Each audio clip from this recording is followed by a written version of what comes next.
Most players finish Arc Raiders thinking they've seen everything, but buried inside this game is a second layer of storytelling so dense and deliberate that it changes how the entire world feels once you find it. Before I move forward, I'm counting on you to support my channel by clicking that tiny subscribe button so that we can spread these amazing videos to folks like you around the world. Thank you. I've been combing through Arc Raiders for months now, not just playing it, but pausing on textures, reading environmental text that most players sprint past, and cross-referencing item descriptions with map geometry. This video exists because I kept finding things that didn't fit the surface-level story. Things that suggested the developers had built an entire hidden conversation underneath the one most players experience. When I assembled this, I made a deliberate choice to lead with the environmental details rather than the faction lore, because I think the world itself is where the real story lives. I also left out a handful of speculative community theories that I couldn't personally verify in-game. Everything you're about to see, I found myself or confirmed with footage. Let's get into it. Chapter 1. The Ruins Beneath the Ruins. The first thing you need to understand about Arc Raiders is that the world you're fighting in is not the first world that was destroyed. There are layers, and once you start seeing them, you cannot stop. The surface ruins that most players treat as cover and loot containers are actually a carefully constructed archaeological record, and the developers embedded that record with enough internal consistency to suggest it was intentional from day one. Start with the concrete.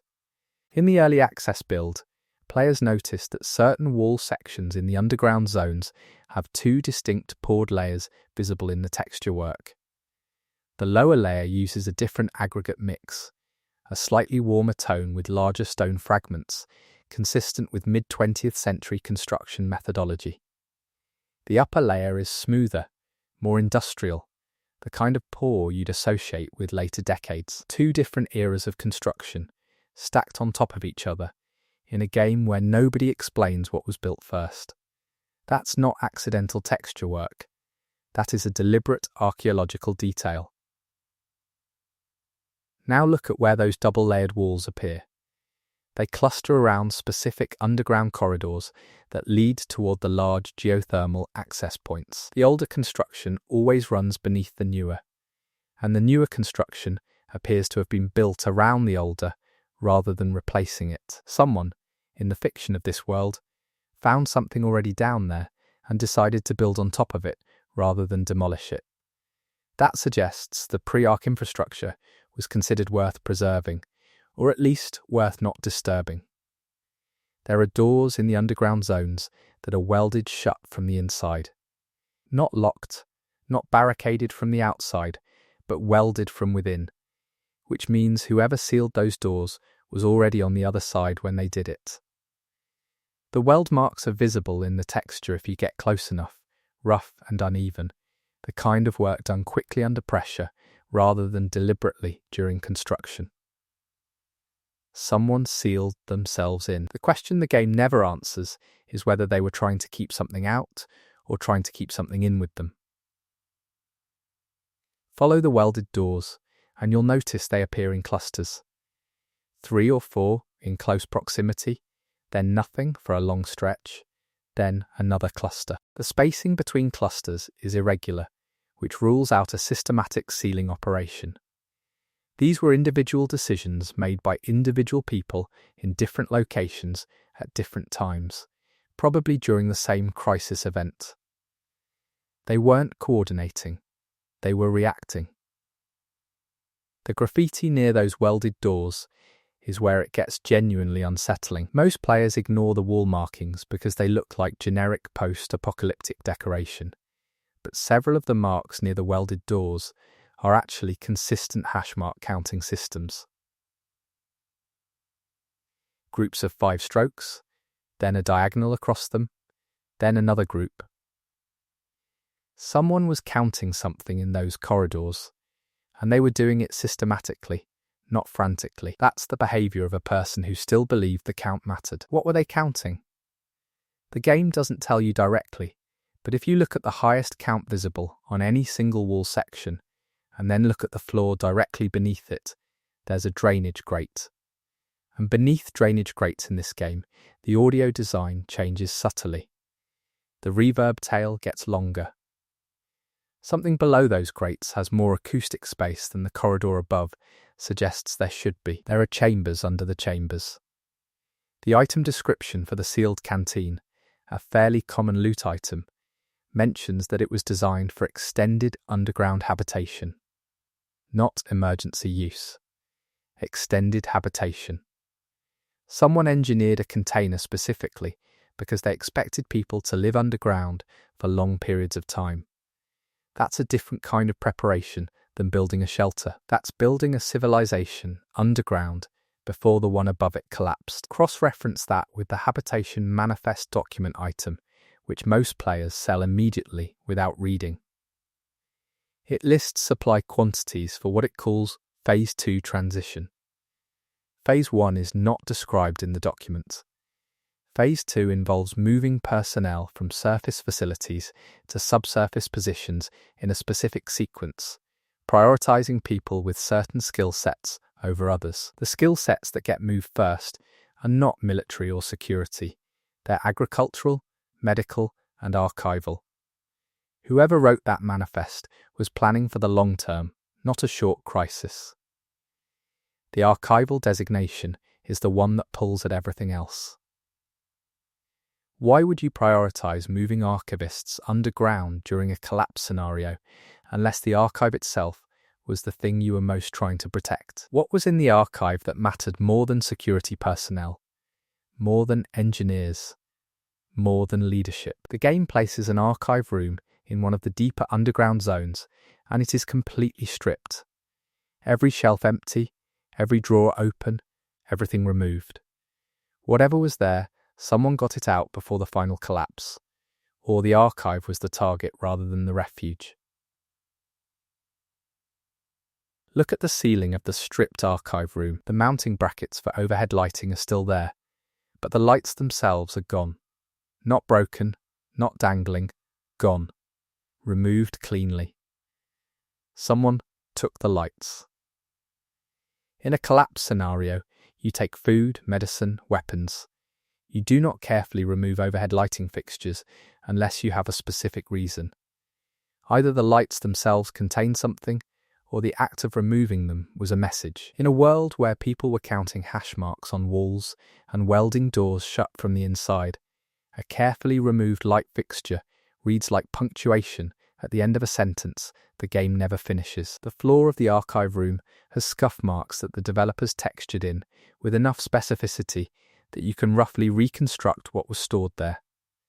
Heavy objects on wheeled platforms, judging by the wheel track indentations near the walls. Smaller flat objects stacked and moved in groups, judging by the drag patterns near the center shelves. This was not a chaotic looting. This was an organized extraction. Someone had a list and they worked through it methodically.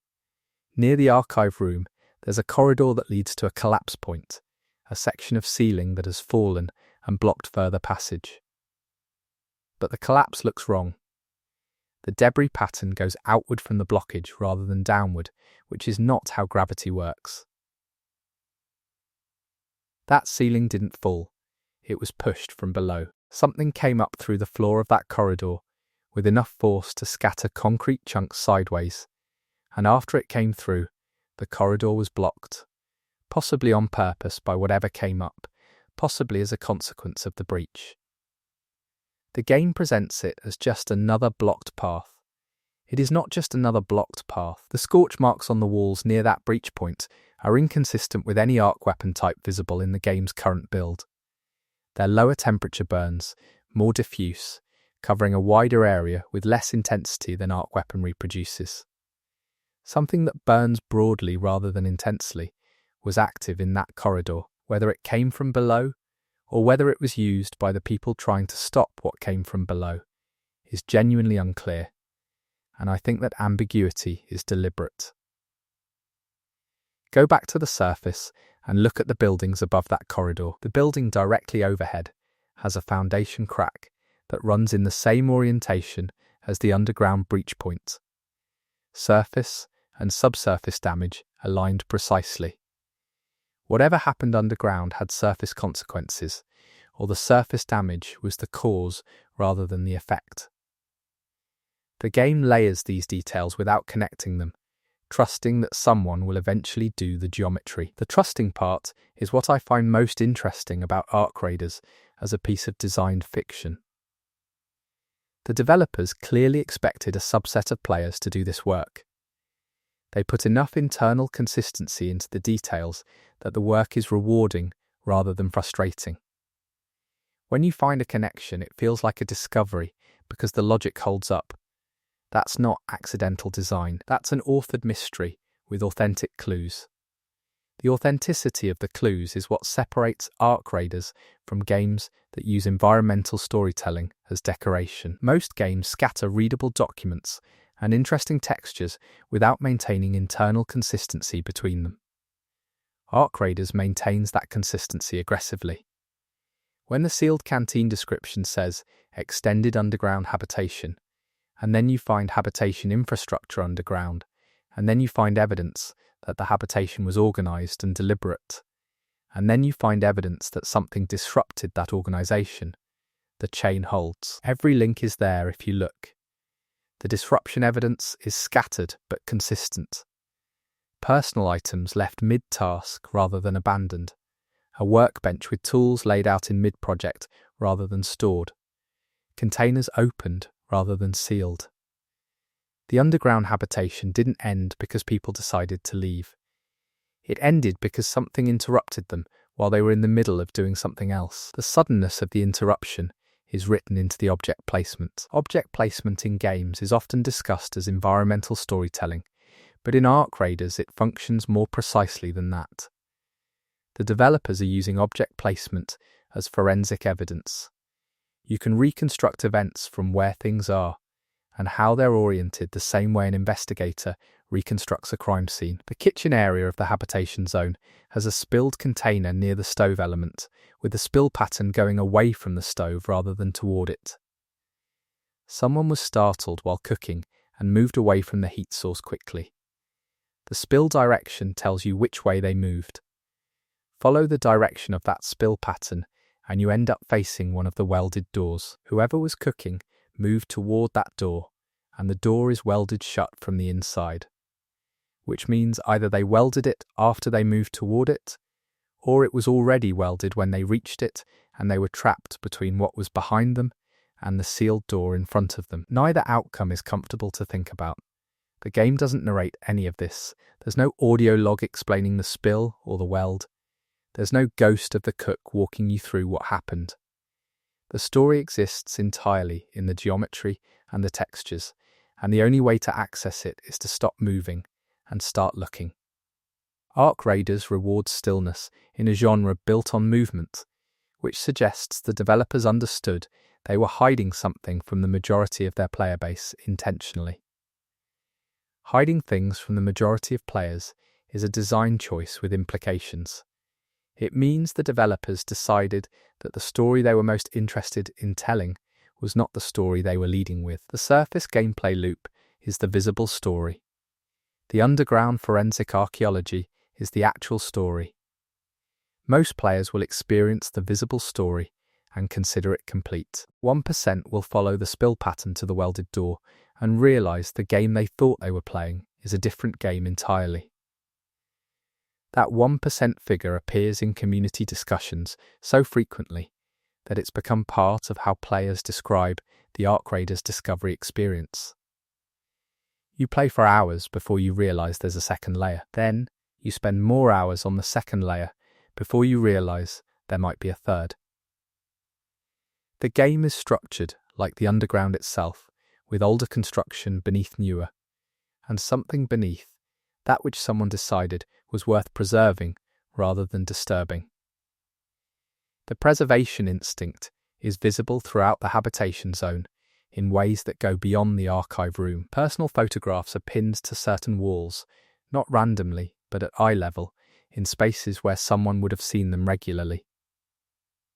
Someone made a domestic space underground. They brought comfort objects. They planned to be there long enough that comfort mattered. That level of psychological detail in the environmental design suggests the developers were thinking about specific people rather than generic survivors. Specific people imply specific stories, and specific stories imply that the inhabitants of the underground habitation zone were not random refugees but selected individuals. Return to the habitation manifest and its prioritized skill sets: agricultural, medical, archival. Now look at the workbenches in the habitation zone. They're specialized for specific disciplines, not general-purpose survival work. There's a cultivation setup, a medical prep area, and what appears to be a cataloguing station. The people who were supposed to be here had assigned roles. This was a program, not a refuge. Programs have administrators, and administrators leave paperwork. There are filing cabinets in the habitation zone that are still locked, not broken open, not empty, locked. Whatever is in them, the game doesn't let you access it in the current build. Whether that's a future content choice or a deliberate narrative choice to keep certain information inaccessible, I can't say. But they are there, they are locked, and they are not randomly placed. They're in the administrative section of the habitation zone, clustered near what appears to have been a communications array based on the cable routing still visible in the wall conduits. The communications array is gone, like the archive lights. The mounting hardware is there. The cable conduits are there. The array itself is gone. Removed cleanly, methodically, by people who knew what they were doing. The pattern of planned removal is everywhere in the underground zones, and it suggests that whatever the underground habitation program was building toward, its administrators prepared for two outcomes: success and failure. The removals look like a failure protocol being executed. Someone knew things were ending and moved the most critical assets out before the breach in the corridor floor and before the welded doors and before the spilled container near the stove. Success would have looked different. Success would have left the archive full and the communications array mounted and the lights overhead and the filing cabinets open with completed records rather than locked with incomplete ones. What you find instead is the infrastructure of an interrupted failure protocol. Someone got most of the way through, shutting things down properly, and then didn't finish. The welded doors and the spill are where the protocol broke down.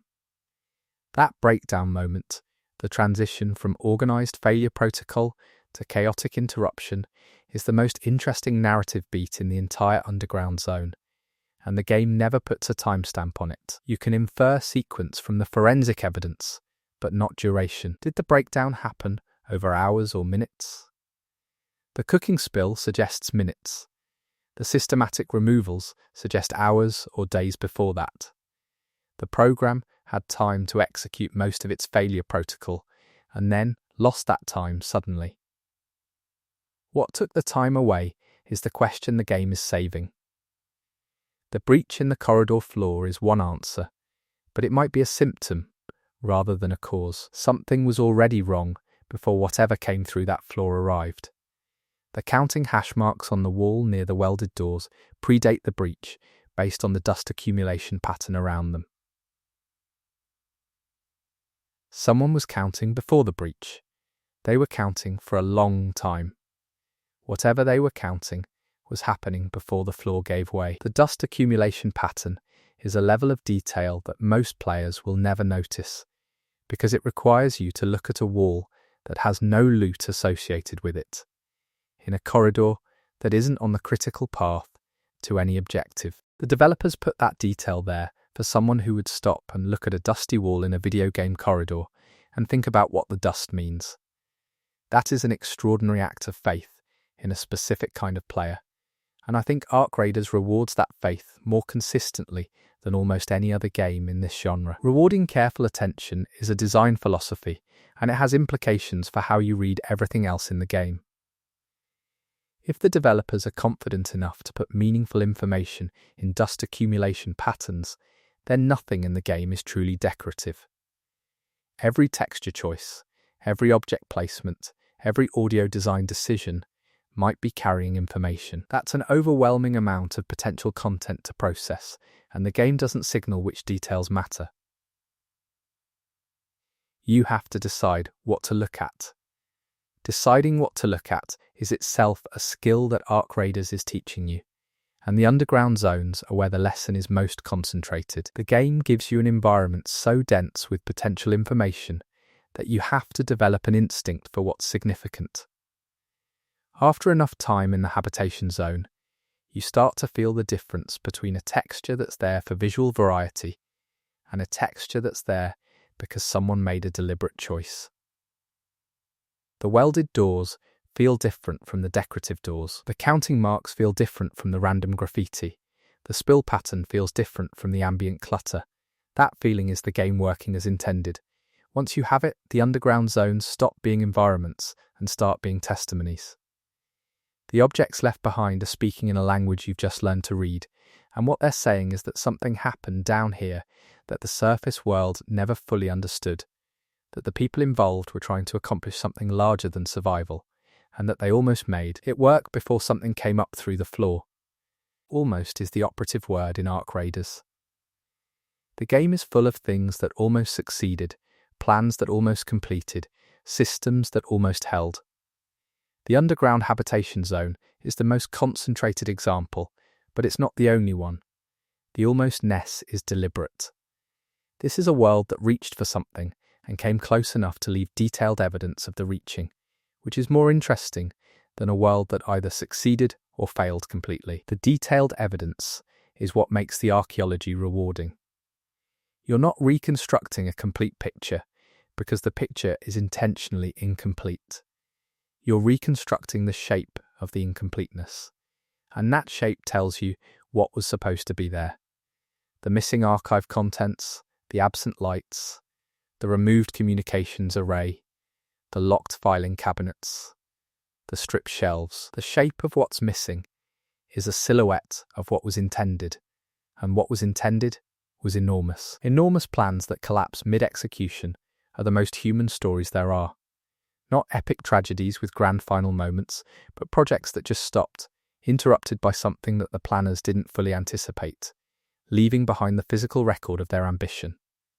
The underground habitation zone is a record of ambition interrupted, and the forensic detail with which it was designed suggests the developers wanted players to understand not just that something went wrong, but how much was at stake when it did. How much was at stake is written into the prioritization of the failure protocol.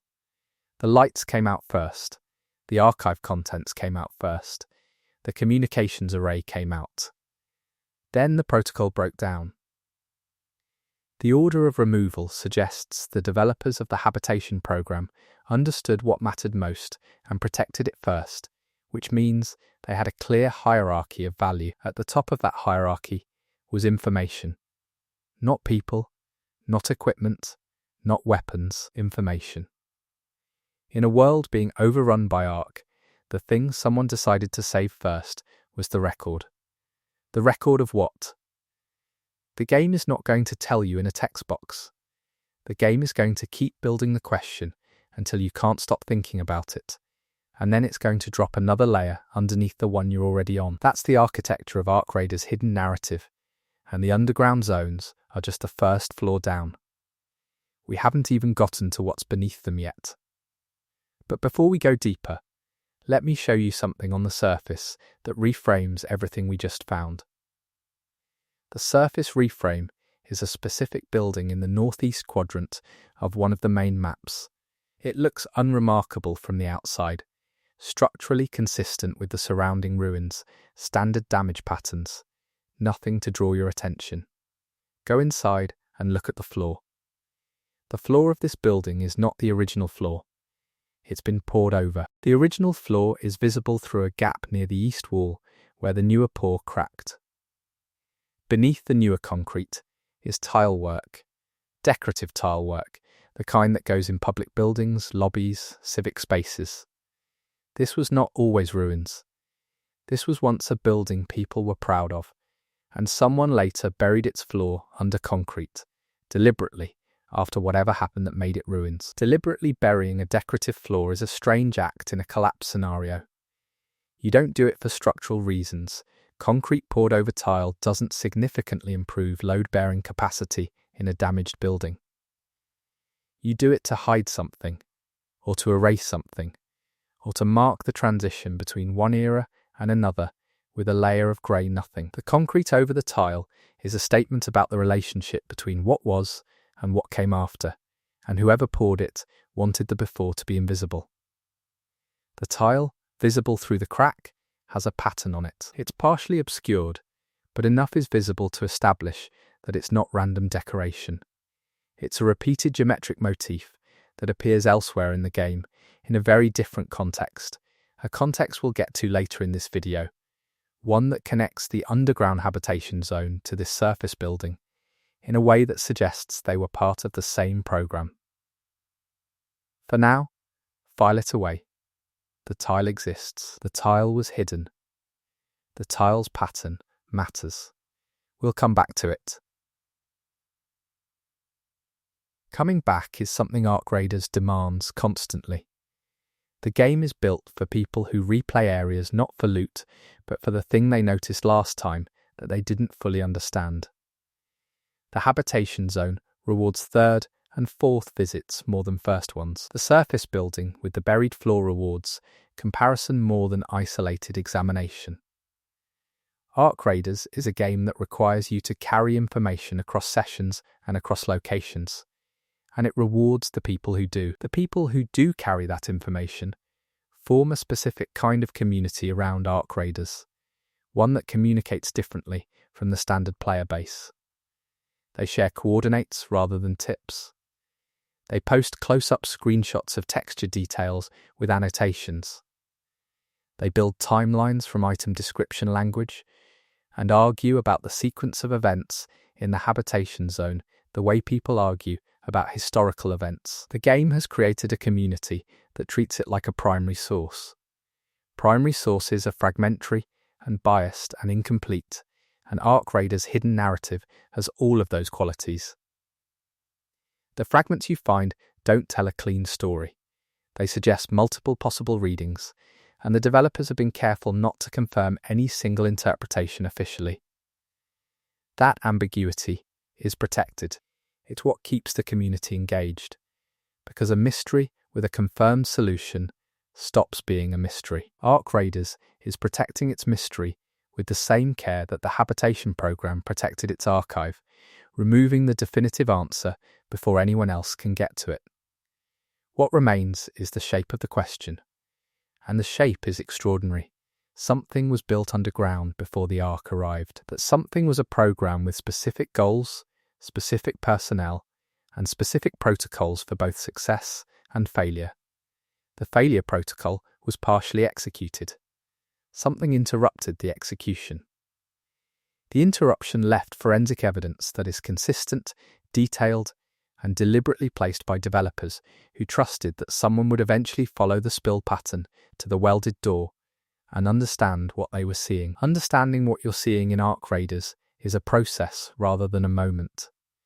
This chapter has been the beginning of that process, not its completion. We've established the underground habitation zone as the core of the game's hidden narrative, identified the forensic evidence of an interrupted failure protocol, and found the thread that connects the underground to a specific surface building. That thread is a tile pattern. We'll follow it later. For now, we go deeper. Chapter 2. Faction signals hidden in plain sight. The factions in Arc Raiders are presented straightforwardly in the surface gameplay. You know who they are because the game tells you. But the game also tells you things about them that it never explicitly states. Things that are visible in the design of their equipment, their bases, their communication methods, and the way other factions respond to their presence. These are the signals that 1% of players ever read correctly. Start with the Shard Collective's color coding. Everyone knows the collective uses a specific palette in their branding, visible on their gear and their territorial markings. What most players don't notice is that the color palette is not internally consistent. There are two distinct shades of their primary colour in use across different pieces of collective equipment, and those two shades do not appear on the same item. They appear in separate contexts, always, without exception. Separate colour families within a single faction's visual language is either an art direction inconsistency or a coded distinction. Given how precisely Arc Raider's visual design is executed elsewhere, an inconsistency of this kind reads as intentional. The two shades represent two subgroups within the collective, groups that the game never explicitly acknowledges, but whose separation is visible in the equipment record if you know to look for the variation. The variation in shade corresponds to a variation in equipment function. Items in the darker shade tend toward extraction and analysis functions.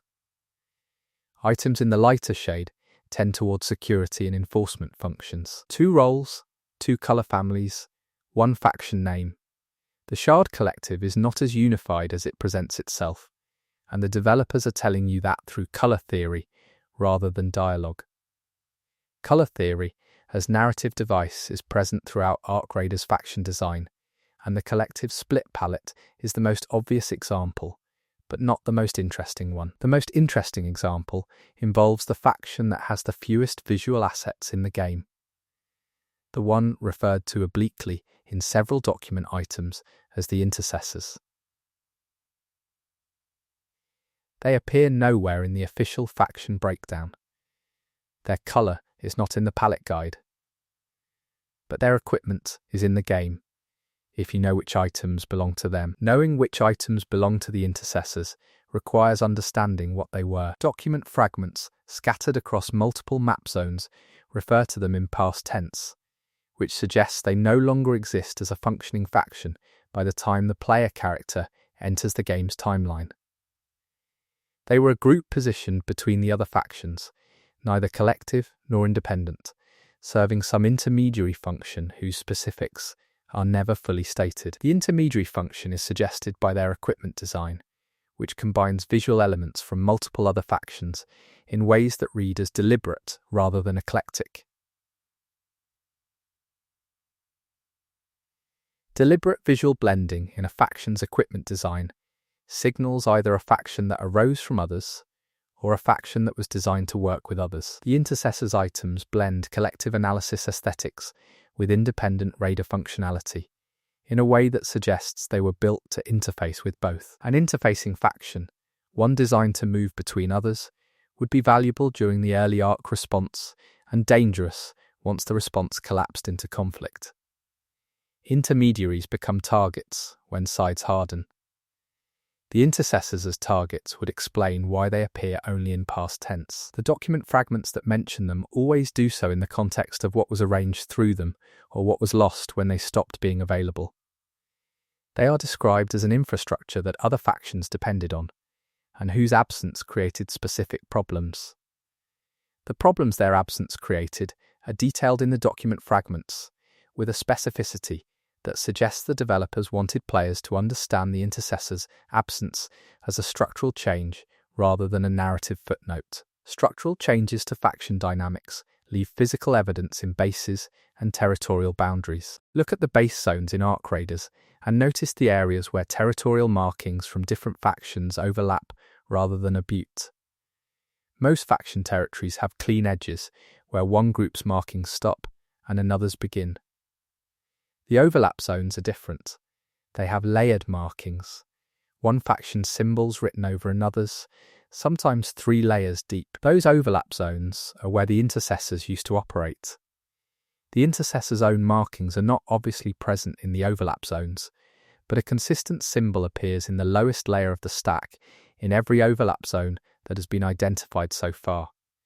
It's a simple geometric form, easy to dismiss as generic environmental decoration, but its presence specifically in the deepest layer of every multi-layer territorial overlap is statistically improbable as coincidence. That symbol was there first. It was the foundation on which the other territorial claims were subsequently layered as the intercessors lost their function and other factions moved into the space they'd held. The space they'd held was not just territorial. Several of the overlap zones contain infrastructure that belongs to neither of the visible factions whose markings are uppermost. Relay equipment with neither collective nor raider design language. Access points whose architecture differs from anything in the current faction build catalogue. Communication arrays whose cable routing patterns suggest they were meant to serve multiple users simultaneously rather than a single group. This was shared infrastructure, maintained by a neutral party, and it's been claimed and partially dismantled by factions that don't know how to use it properly. Not knowing how to use inherited infrastructure is a detail the game communicates through damage patterns. Collective claimed relay equipment in overlap zones shows damage consistent with incorrect operation, overload signatures, rather than arc damage or combat damage. Someone who didn't fully understand how the system worked tried to run it and pushed it beyond its tolerances. The equipment survived, but shows stress markers that wouldn't be there if the original operators were still maintaining it. Original operators leave traces in maintenance records, and maintenance records are among the most information-dense documents in Arc Raiders if you're willing to read past the equipment specs to the operator notation style. Different notation styles reflect different training traditions, and in the maintenance records for the shared infrastructure in overlap zones, the notation style is distinct from both collective and independent raider conventions. It's more systematic, more cross-referenced, with entries that link to other entries in ways that assume a larger documentation system. These records were written by people who expected them to be part of a coherent archive. The coherent archive is gone, like the underground archive, like the habitation zone records. The fragment that remains in-game is a partial maintenance log whose cross-references point to documents that don't exist in the player-accessible item pool. Either those documents were intentionally excluded from the game, or they represent future content. Either way, the cross-references are themselves informative. They tell you the shape of the system the intercessors were maintaining, even if you can't read every document in it. The shape of the system is surprisingly large. The cross-references in the surviving maintenance log mention 12 distinct infrastructure nodes by designation number. Nodes with designation numbers are part of a network, not a collection of isolated assets. A network of 12 infrastructure nodes, maintained by a neutral faction and positioned in territorial overlap zones, suggests the intercessors were not just intermediaries between factions. They were the connective tissue of whatever pre-conflict organization existed before the current factional landscape emerged. Connective tissue, when removed, leaves the connected parts to function independently. Independent function after connection is severed is always less efficient than networked operation. An Arc Raider's factional landscape reads as exactly that kind of post-severance inefficiency. Factions operating in isolation, using inherited infrastructure they don't fully understand, fighting over territory whose original purpose they've lost track of. The intercessor's absence is the explanation for why the Arc Raiders world feels fractured even among survivors. Fractured survivors behave differently from unified ones, and the behavioral differences between factions in Arc Raiders are written into their equipment choices rather than stated in dialogue.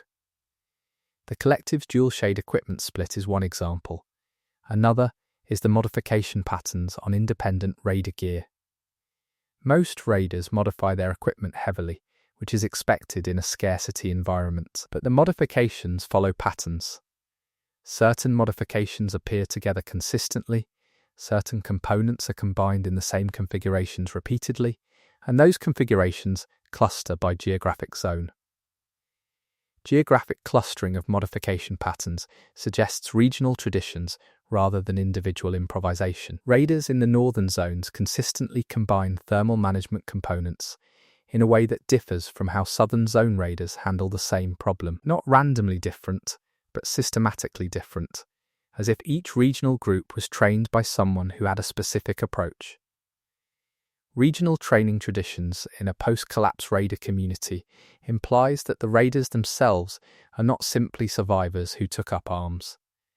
They're organized by lineage, trained by people who were trained by others, going back to some original source of methodology. The original source of methodology for the regional modification traditions is suggested, not confirmed, by a specific piece of equipment whose item description mentions field modification guidance. The guidance it references is a document series whose titles appear in the maintenance log cross-references from the intercessor records. The intercessors train the raiders, or at minimum, the intercessors' documentation became the foundation for the raiders' training traditions. The faction that supposedly no longer exists is present in the institutional memory of the faction that seems most independent. Institutional memory is the most persistent thing in Arc Raiders. Equipment wears out, bases fall, personnel are lost, but the way people do things survives long after the reason for doing them that way has been forgotten. The raiders who use specific modification configurations don't know they're following intercessor methodology. They just know it's how you do it because that's how they were taught. That's how traditions work, and Arc Raiders models that accurately enough to be genuinely impressive. The impressive part is that the game never tells you any of this. The modification patterns are not annotated. The training lineage is not disclosed.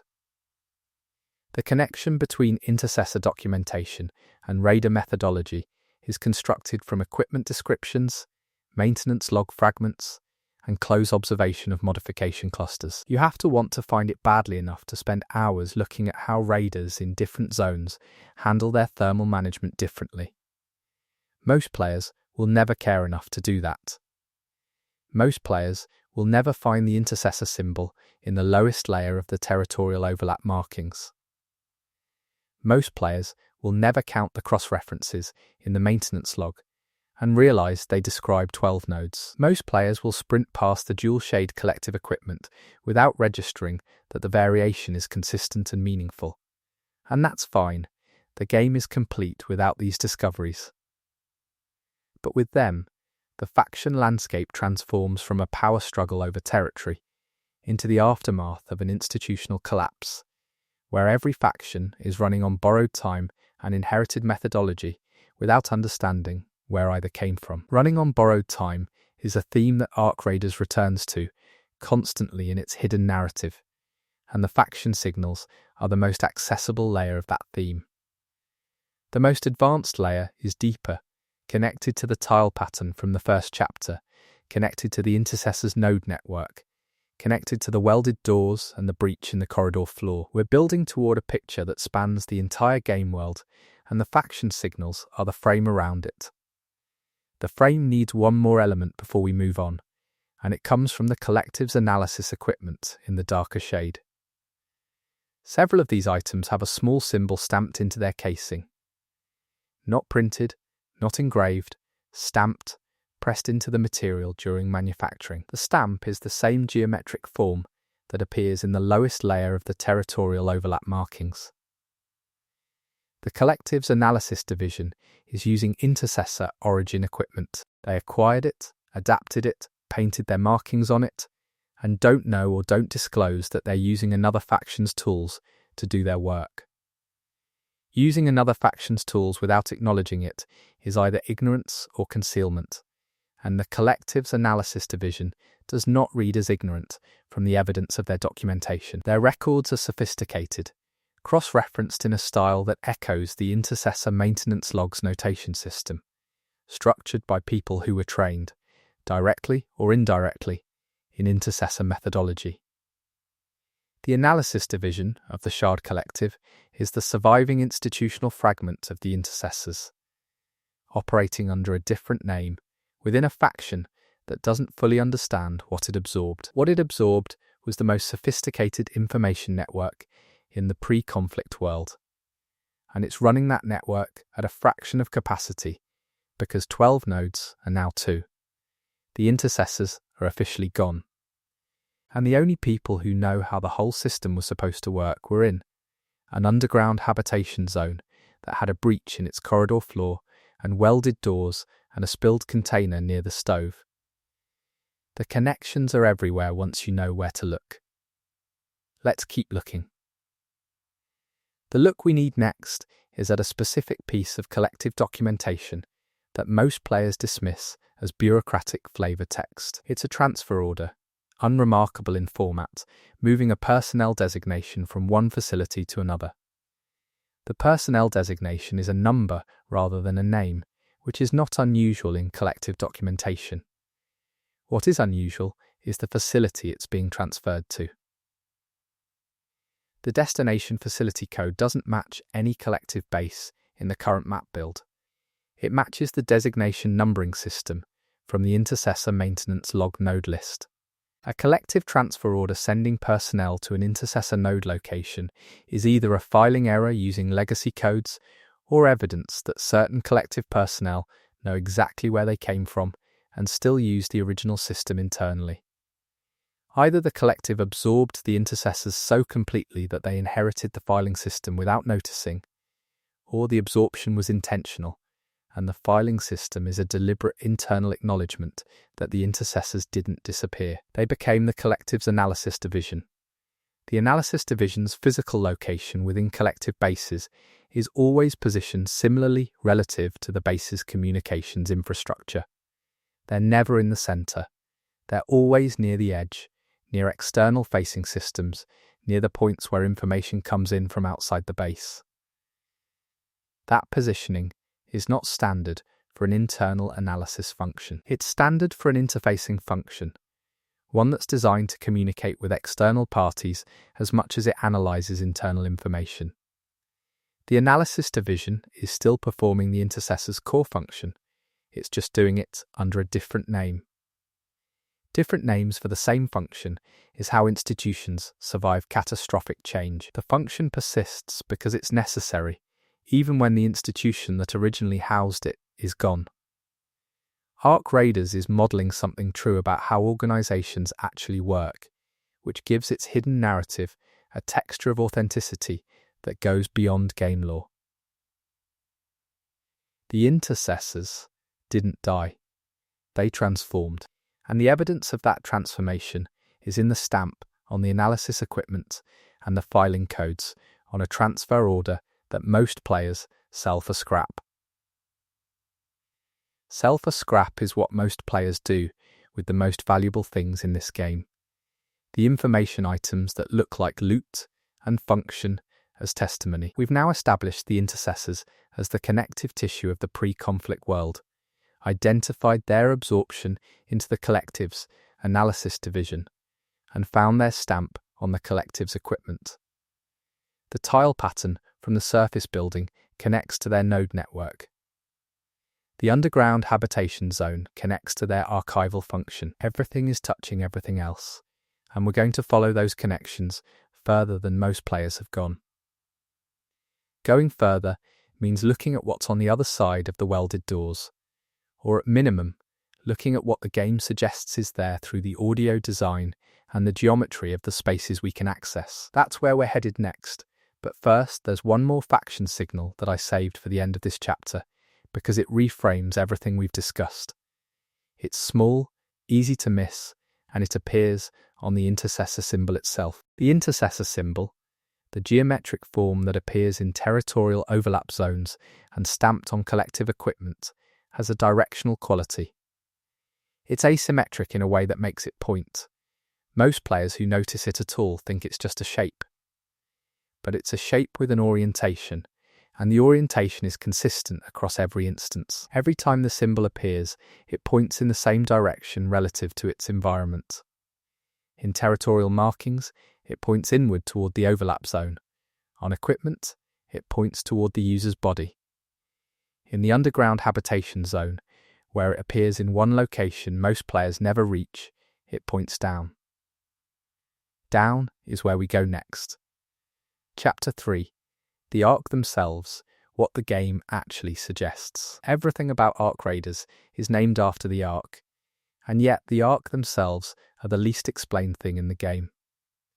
The surface narrative gives you enough to engage with the threat, and not much more. But the environmental details, the equipment descriptions, the audio design, and a handful of specific visual choices in the game's rendering of Arc units suggest something about their nature that the game is very careful never to state directly.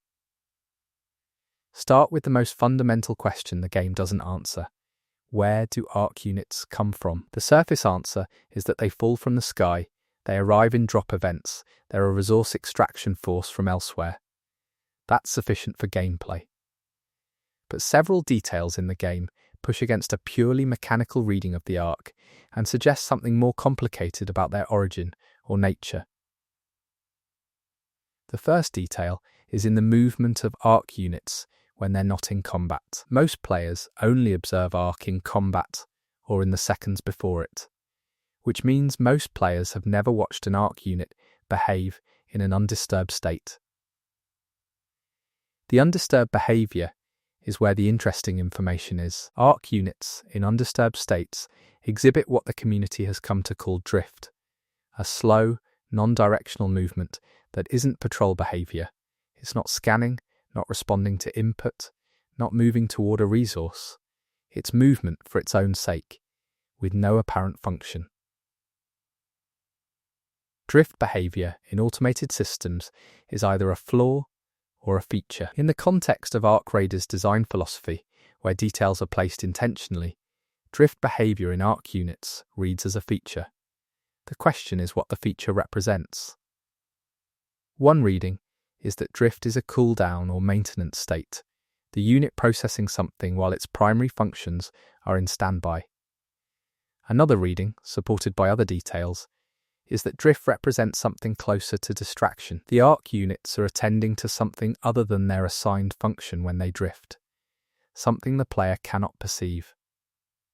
Cannot perceive is key. Arc Raiders uses audio design strategically, and the audio that plays during Arc drift behaviour is distinct from both combat audio and standard ambient audio. It's in a lower frequency range, below what the in-game ambient sound usually occupies, and it has a rhythmic quality that doesn't match any mechanical cycle visible in the unit's movement. The audio is coming from somewhere internal to the unit, and it's not tied to any visible process. Something inside an Arc unit is producing rhythmic low-frequency audio when the unit is undisturbed, and that something is not obviously mechanical. Not obviously mechanical opens a question the game plants and then leaves alone. Several equipment description texts refer to Arc units using language that is technically accurate but semantically unusual. They describe Arc units as collectors, harvesters, processors. These are functional descriptors accurate to what Arc units do to resources. But collector and harvester and processor are also biological descriptors. The language works for machines, and it works for organisms, and the developers chose language that sits precisely in that ambiguity, rather than using unambiguously mechanical terminology. Unambiguously mechanical language exists. The developers know it. They use it elsewhere for clearly mechanical systems. The decision to use ambiguous language for Arc units specifically is a signal that the ambiguity is intentional, that the game wants you to hold two possible readings of the Arc simultaneously without resolving them. Machine or organism or something that sits between those categories. The drift behaviour and the low-frequency internal audio lean toward the third option. The third option has physical evidence in the texture work on Arc unit surfaces. Up close, in the lighting conditions of underground zones where Arc units occasionally appear, the surface texture of Arc units is not uniform metal or composite material. There are variations in the surface that read as biological in the same way that the concrete layers in the underground read as archaeological. The variations are subtle enough to be mistaken for manufacturing imperfection, but they're patterned, not random. Patterned surface variation on what's supposed to be a manufactured unit is either an extremely detailed visual representation of complex manufacturing, or it's representing something other than manufacturing. Other than manufacturing is where the most speculative community readings live. And I want to be clear that what I'm presenting here is one possible reading of the visual evidence rather than a confirmed interpretation. But the pattern surface variation on ARC units, combined with the ambiguous biological mechanical language in their descriptions, combined with the drift behavior and the internal low-frequency audio, suggests that the developers are building a case for the ARC being something more than automated harvesters. The case is deliberately incomplete. The conclusion is something you're meant to reach partially and hold tentatively. Hold tentatively, and then look at what ARC units do with the resources they collect. The surface narrative is that they harvest and extract, taking material from the world back to wherever they came from. But watch an ARC unit complete a collection cycle. After the material is secured, there's a pause, a brief moment where the unit doesn't move, doesn't process visibly, doesn't transmit. It pauses. And during that pause, the low-frequency audio spikes. Something happens internally after every successful collection that is more than logging a completed task. More than logging suggests a response. Not just recording the event, but reacting to it, which is a distinction between information processing and something closer to experience. If the ARC units are experiencing their collection events in some functional sense, the entire surface narrative about them shifts. They're not just a threat, they're actors with something like an inner life, operating on drives that might not be purely mechanical, in a world that produced them or cooled them or shaped them into what they are.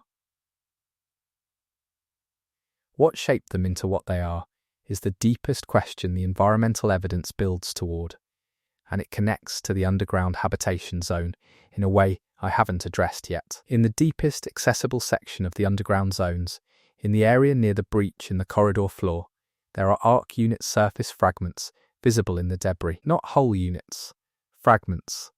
Pieces that are consistent with units that were damaged and left behind rather than retrieved. ARC units retrieve their damaged components in standard surface gameplay. They don't leave pieces. They don't leave pieces unless something prevented retrieval, or unless the fragments were too old for the retrieval protocol to apply. Old ARC fragments in the underground zone, near a breach that was created by something coming up from below, raises a question about the direction of the relationship between the ARC and the underground. Did the ARC breach the underground from above? Or did something from underground breach upward through the floor in a direction consistent with the ARC coming from below rather than above? Coming from below rather than above inverts the surface narrative of ARC raiders in a way that the game does not confirm, but the physical evidence in the underground zone genuinely supports as a reading. The debris pattern from the breach goes upward and outward. The oldest ARC fragments are at the bottom of the debris pile. If the ARC could breach from above, the debris pattern would go downward and the fragments would be at the top. The evidence suggests that the breach originated from below, which places the origin point of at least some ARC activity under the underground habitation zone. Under the underground habitation zone is below the archaeological record of two construction eras. Below the chambers that the drainage grate's acoustic properties suggest exist, below the level of human construction entirely. Whatever is at that depth, the ARC were there, or came from there, or went there, and the habitation program either knew about it or discovered it, and that discovery is what the failure protocol was responding to. Responding to a discovery of ARC activity beneath your own habitation zone would change the priority of your failure protocol. Not just execute the standard failure response, but accelerate it, change the sequence, decide that getting certain information out was more urgent than completing the protocol properly. The spilled container and the unfinished tasks and the welded doors are not just the evidence of interruption. They're the evidence of someone who changed their priorities mid-protocol, because what they found was more important than completing the steps correctly. Completing the steps correctly mattered less than the thing they were trying to protect, and the thing they were trying to protect was the information about what was below them. The archive contents, the communications array, the lights, all removed before the protocol broke down.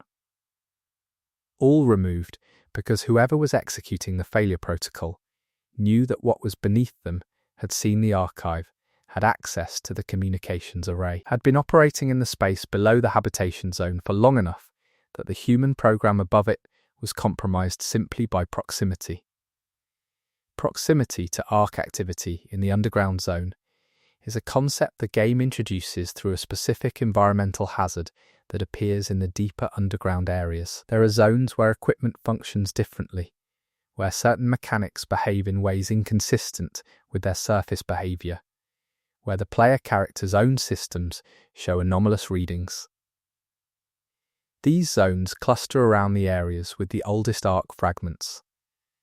Whatever the ARC do to a space by their sustained presence changes that space in ways that persist after the ARC units are gone. Persistent changes to environment after ARC presence is a detail that most players experience as a gameplay mechanic without reading it as a narrative element. But the change is not random environmental distortion. It's specific, consistent, and it affects certain types of systems more than others. The systems most affected are information storage and transmission systems. Documents in prolonged ARC proximity zones are more degraded than the environmental damage alone would account for. Communication equipment in those zones shows interference that doesn't correspond to any visible source. Information systems fail in the presence of sustained ARC activity. Information systems failing near ARC presence connects to the archive being stripped, the communications array being removed, and the priority of the failure protocol. The habitation program wasn't just protecting information from physical destruction. They were protecting it from ARC proximity effects. Being too close to what was beneath them for too long would have degraded the information even without physical damage. The removal wasn't just about taking things to safety. It was about taking information-bearing systems away from the thing that was corrupting them by existing nearby. Corrupting by existing nearby is an extraordinary characteristic for a supposed mechanical harvesting force. Machines don't corrupt information systems by proximity. They corrupt them by specific action. Passive corruption by sustained presence suggests something that operates on a level below mechanical function, something that changes the informational state of its environment as a byproduct of its existence, rather than as a deliberate act. Deliberate acts and passive effects are two different things, and ARC Raiders is careful to show the ARC doing both. They deliberately harvest. They deliberately combat. But the passive effects, the drift, the internal audio, the surface texture variation, the information system corruption, those are not deliberate. They're just what the ARC are. And what the ARC are, the game suggests, is something that existed in the world long before the habitation program. Long before the construction layers in the underground. Long before the tile work beneath the concrete in the surface building. Long before the human record begins. Long before the human record begins is where the oldest layer sits, and there are two pieces of environmental evidence that point toward it directly. The first is in the geological formation visible in the deepest accessible section of the underground zone. The rock wall there has natural strata, undisturbed layers of geological history, and embedded in one of those layers, at a depth that geological dating would place far before any human activity in the region, is a formation that is too regular to be natural. Straight lines in geological strata are not natural. This one is perfectly straight, consistent in width, running horizontally through a layer that predates human presence by any reasonable estimate. The second piece of evidence is in the acoustic properties of the area around that geological formation. The reverb tail that the drainage grates hint at above becomes fully apparent in the deepest accessible zones. There is a space below that is large. It is not mapped. It is not in any document the game currently provides access to, but the sound tells you it is there, and the formation in the rock wall tells you that whatever is in that space has been there longer than the human world above it. The ARC didn't come from outside. They were already here. The rest of the game is about what happens when you build a civilization above something that was here first. Chapter 4: Cryptic Messages and the Language of Arc Raiders. Arc Raiders contains a secondary language system that the game never teaches you and never formally acknowledges. It appears in environmental markings, equipment modifications, and a specific subset of document items, and it predates the faction languages by enough that the factions themselves treat it as archaeological rather than communicative. But it is communicative. Someone is still using it. The system appears first in the territorial overlap zones we discussed in the faction chapter, beneath the intercessor symbol in the deepest layer of the markings. Below the symbol, in the oldest stratum of wall markings in the overlap zones, there are marks that don't belong to any faction's visual vocabulary. They're not graffiti in the conventional sense. They're not hash marks or territorial claims or warnings. They're arranged with the kind of internal consistency that indicates a generative system, a vocabulary with grammar rather than a collection of symbols. Vocabulary with grammar is a strong claim, and I want to be specific about what I mean. The marks appear in repeating combinations. Certain forms appear together consistently, and certain forms never appear together. The combinations vary in a way that suggests they're conveying different information rather than repeating the same symbol set. That's the behavior of a coded language, not decorative marking. Someone wrote something on those walls, and the something they wrote has syntactic structure. Syntactic structure in undeciphered writing is usually established through frequency analysis, looking at how often each symbol appears and in what positions relative to others. Applying frequency analysis to the Arc Raiders wall markings produces a symbol that appears more than twice as often as any other, in positions that are consistently initial rather than terminal. In linguistic terms, that's a high-frequency initial morpheme, the kind of unit that in natural languages tends to mark categories or define relationships rather than carry specific content. The most common symbol in the system is structural, and its structural position suggests the system is organized around categorization. Categorization systems are used by entities that need to classify a large number of distinct things. What would a pre-human or non-human entity in the Arc Raiders world need to categorize? The resources they collect is the obvious answer, and it's supported by the locations where the marking system appears. It's concentrated in areas with high resource density. The territorial overlap zones are also resource-rich zones. The underground habitation program's location was chosen for geothermal access, which is a resource. The deepest geological formation is in a zone where multiple resource types converge. Converging resource types attract the thing that collects resources, and the Ark are the only resource collectors the game identifies. But the marking system predates the faction markings by enough that it predates the human habitation program, which the geological evidence suggests predates the Ark as most players understand them. The marking system, if its Ark origin, implies that the Ark were cataloguing resources in this location before the human world above them existed. They were here first, and they were organized, and they were communicating about what they found.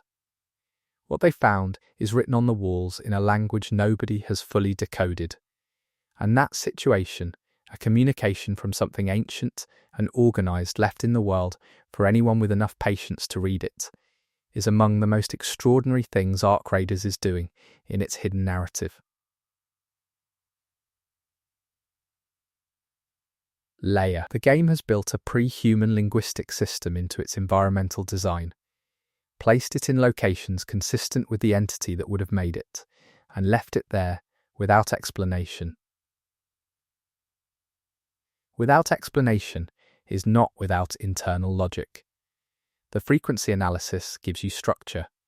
The location pattern gives you context. The geological dating of the stratum in which the marking system first appears gives you a minimum age, and one specific marking combination appears in a location that bridges all three: the underground zone near the breach, where human habitation evidence, Arc fragment evidence, and the marking system all converge.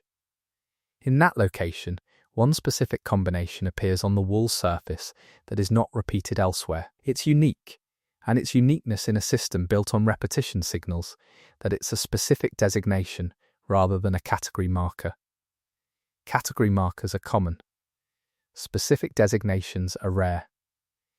In the context of a resource cataloging system, a specific designation on a wall in a location where everything else converges suggests that the location itself is the thing being designated. The breach zone is labelled. It was labelled before the human habitation program existed. The ARC, or whatever made the marking system, designated this specific point as significant long before humans built their program above it. Building above something designated as significant by a resource cataloging system is either coincidence or the humans found the designation and built there deliberately. The habitation manifest's choice of location for the program, anchored to geothermal access, could be consistent with either. But if the program's administrators were sophisticated enough to execute a failure protocol with the precision the forensic evidence shows, they were sophisticated enough to do archaeological analysis of their construction site. They would have found the marking system. They may have understood enough of it to know what the designation meant. What the designation meant would have changed everything about the program. If the location was designated by the ARC as significant, the habitation program wasn't just building in a resource-rich area. It was building in a place the ARC had already marked as a specific point of interest. Whether they built there because of the designation, or in spite of it, or without knowing the designation's source, the result is the same. The program was operating directly above a location the ARC had flagged. Everything the program did was visible from below. Visible from below explains the information system corruption. It's not passive corruption from ARC proximity in general. It's targeted. The ARC were aware of the habitation program above them because they had designated the location as significant and were monitoring it.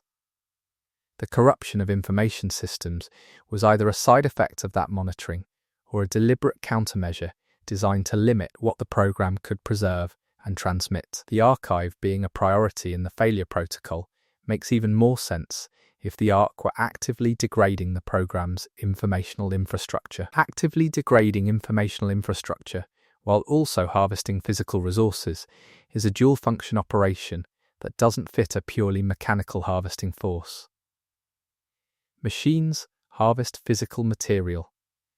They don't counter information operate against the humans above them while doing it. That behaviour requires situational awareness, assessment of threat, and a response calibrated to the specific nature of the threat.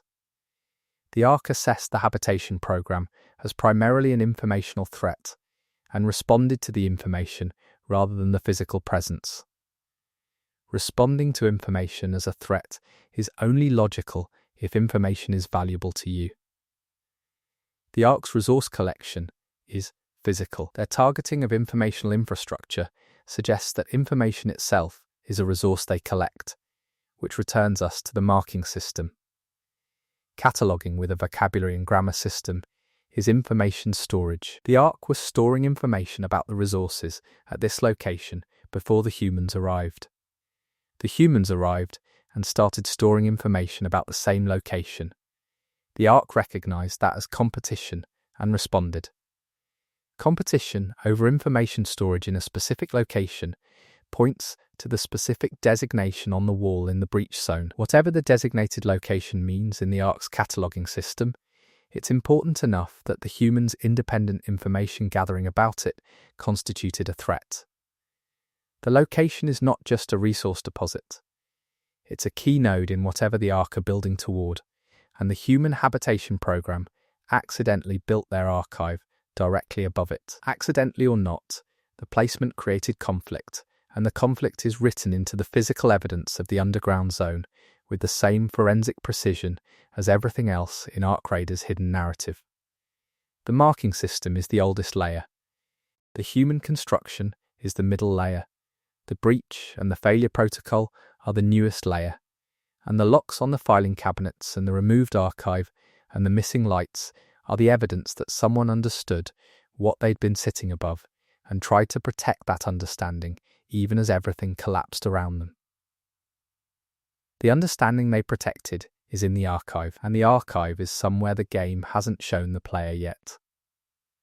The content of that archive, whatever was prioritized and removed before the failure protocol collapsed, is the resolution of the question the entire hidden narrative is building toward. Where is the information about the designated location? What did the habitation program learn about the thing they were sitting above? Who did they transmit it to before the communications array was removed? Transmitted information requires a recipient, and the recipient of the habitation program's communications is not identified in any currently accessible document. The communications array was dismantled, but the cable conduits remain, and the conduit routing traces to an external connection point whose direction is consistent with the territorial overlap zone to the northeast, the same zone where the intercessor symbol's directional orientation points. The habitation program was in communication with someone in the direction of the intercessor network. The intercessor network received the transmission and processed it through their 12-node infrastructure. Whatever the habitation program learned about the designated location below them, the intercessors have it. Or had it, or it's in the collective's analysis division, stamped with the intercessor symbol, filed under a legacy code that no one currently in the collective fully understands, in a document that cross-references materials that don't exist in the player-accessible item pool. Not yet. Not yet is how Ark Raiders structures its deepest mysteries. The architecture of the hidden narrative is designed for a game that's still developing, with layers that will become accessible as content expands. What we can read now is the framework, the connections between layers that the current build makes visible.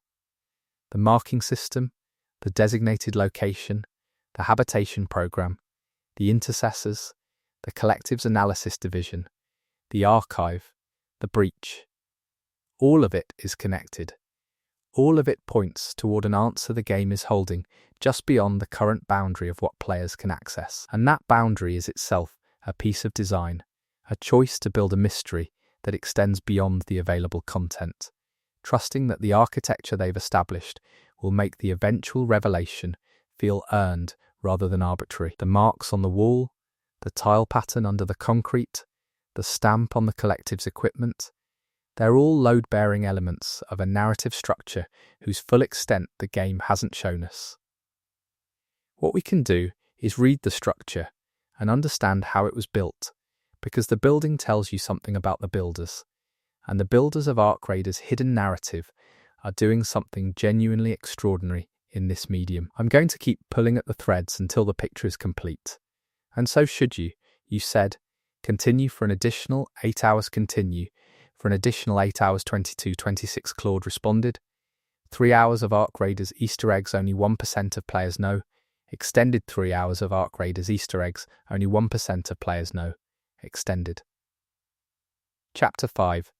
The buildings that should not exist.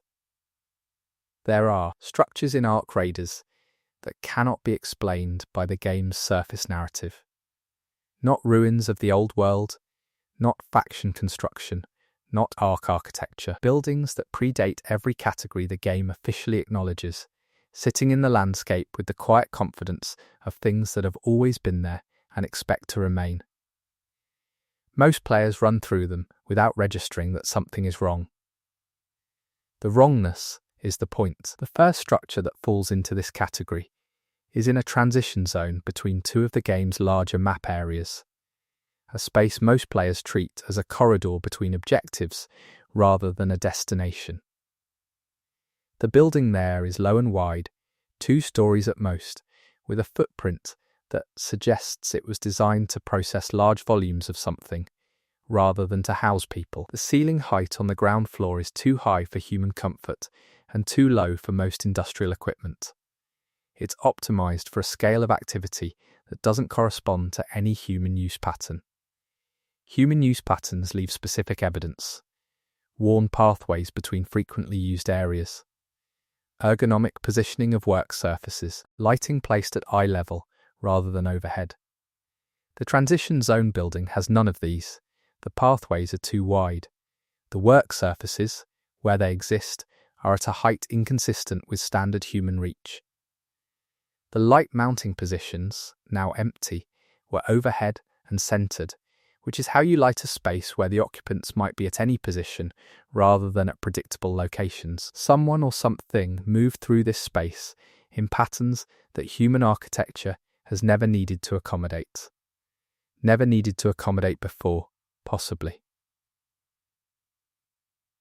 The building's construction materials are consistent with the Middle Era in the underground zones, the second poured layer rather than the oldest tile beneath the concrete.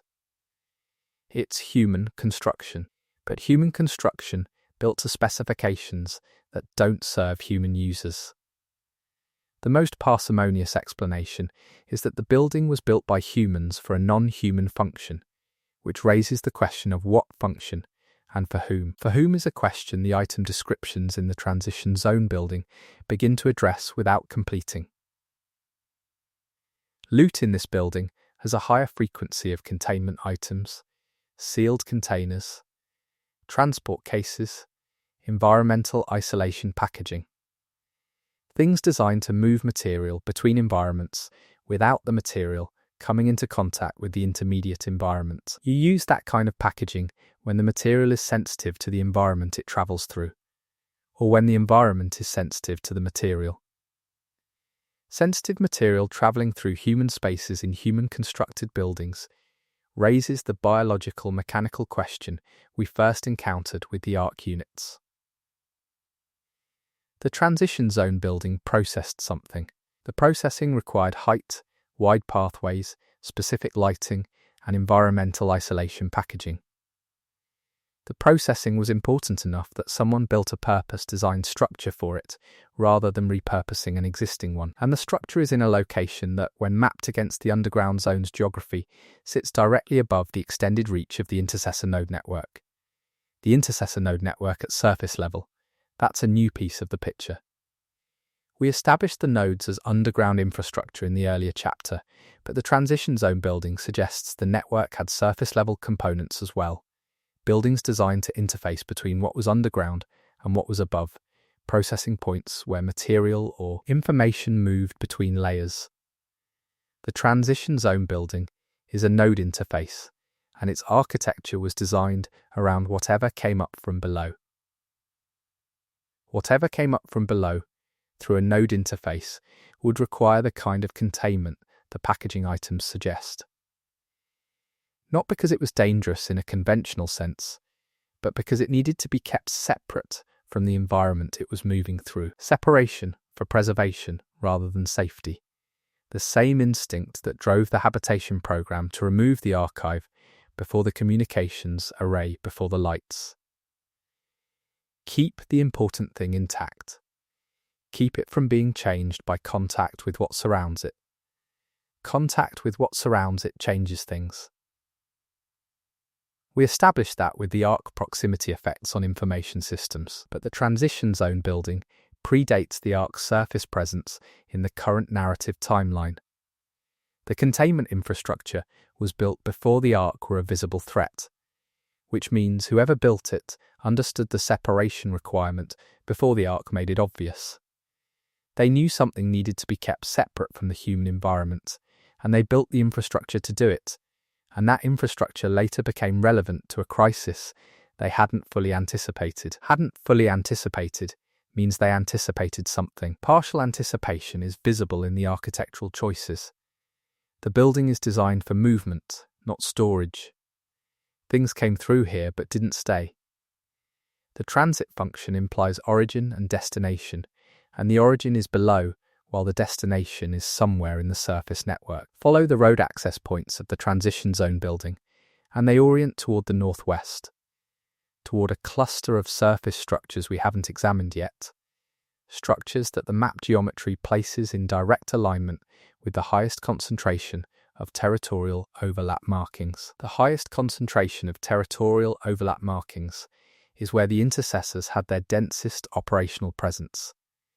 which means the transition zone building was moving material from underground nodes toward the intercessor's primary operational area. Whatever the habitation program was producing or protecting, the intercessors were receiving it through a surface transit network that included purpose-built processing facilities. The scale of the infrastructure implies a sustained operation, not an emergency measure. This had been running for a long time before everything collapsed. Running for a long time creates institutional memory, and institutional memory creates documentation. The documentation for the transit network should exist somewhere in the game's item pool, and it does, in a form that most players entirely overlook because it's embedded in what appears to be a mundane logistics manifest. The manifest lists cargo quantities, transit schedules, and handling requirements for a recurring shipment with no contents description. Contents listed as Category 7. Handling requirements that include the environmental isolation protocols. Transit schedule that ran on a cycle inconsistent with any supply chain logic, but entirely consistent with a research program's output schedule. Research program output schedules produce results at intervals tied to experimental cycles rather than market demand. The transit network was moving research results, not supplies. The habitation program was producing research, shipping it through the node network via the transition zone building to the intercessors, who processed and archived it in their network. That's a research pipeline. An underground research program feeding results to an intelligence network through a purpose-built surface transit system. It ran for long enough to be institutionalized. Then, everything collapsed. Everything collapsing in sequence, the research program interrupted, the transit network abandoned, the intercessor network dismantled or transformed, the archive relocated or destroyed. All of it happening in a compressed time frame, suggests a single triggering event rather than gradual decline. The forensic evidence in the habitation zone points to sudden interruption. The transition zone building shows no signs of deliberate closure, no inventory moved out, no equipment secured, just stopped mid-operation. Whatever happened, it happened fast, and it happened everywhere simultaneously. Simultaneously everywhere is how you describe a systemic failure rather than a local one. Something affected the entire network at once, not sequentially. The research program, the transit system, the intercessor network all stopped at the same time, which means the triggering event was not local to any one component. It was introduced at a level that touched all components. The only level that touches all components of a network simultaneously is the network itself, its infrastructure, its communications, its organizational coherence. Organizational coherence failing simultaneously across a distributed network looks exactly like what the underground zone shows. Orderly operations suddenly interrupted, failure protocols partially executed, some components protected while others were abandoned.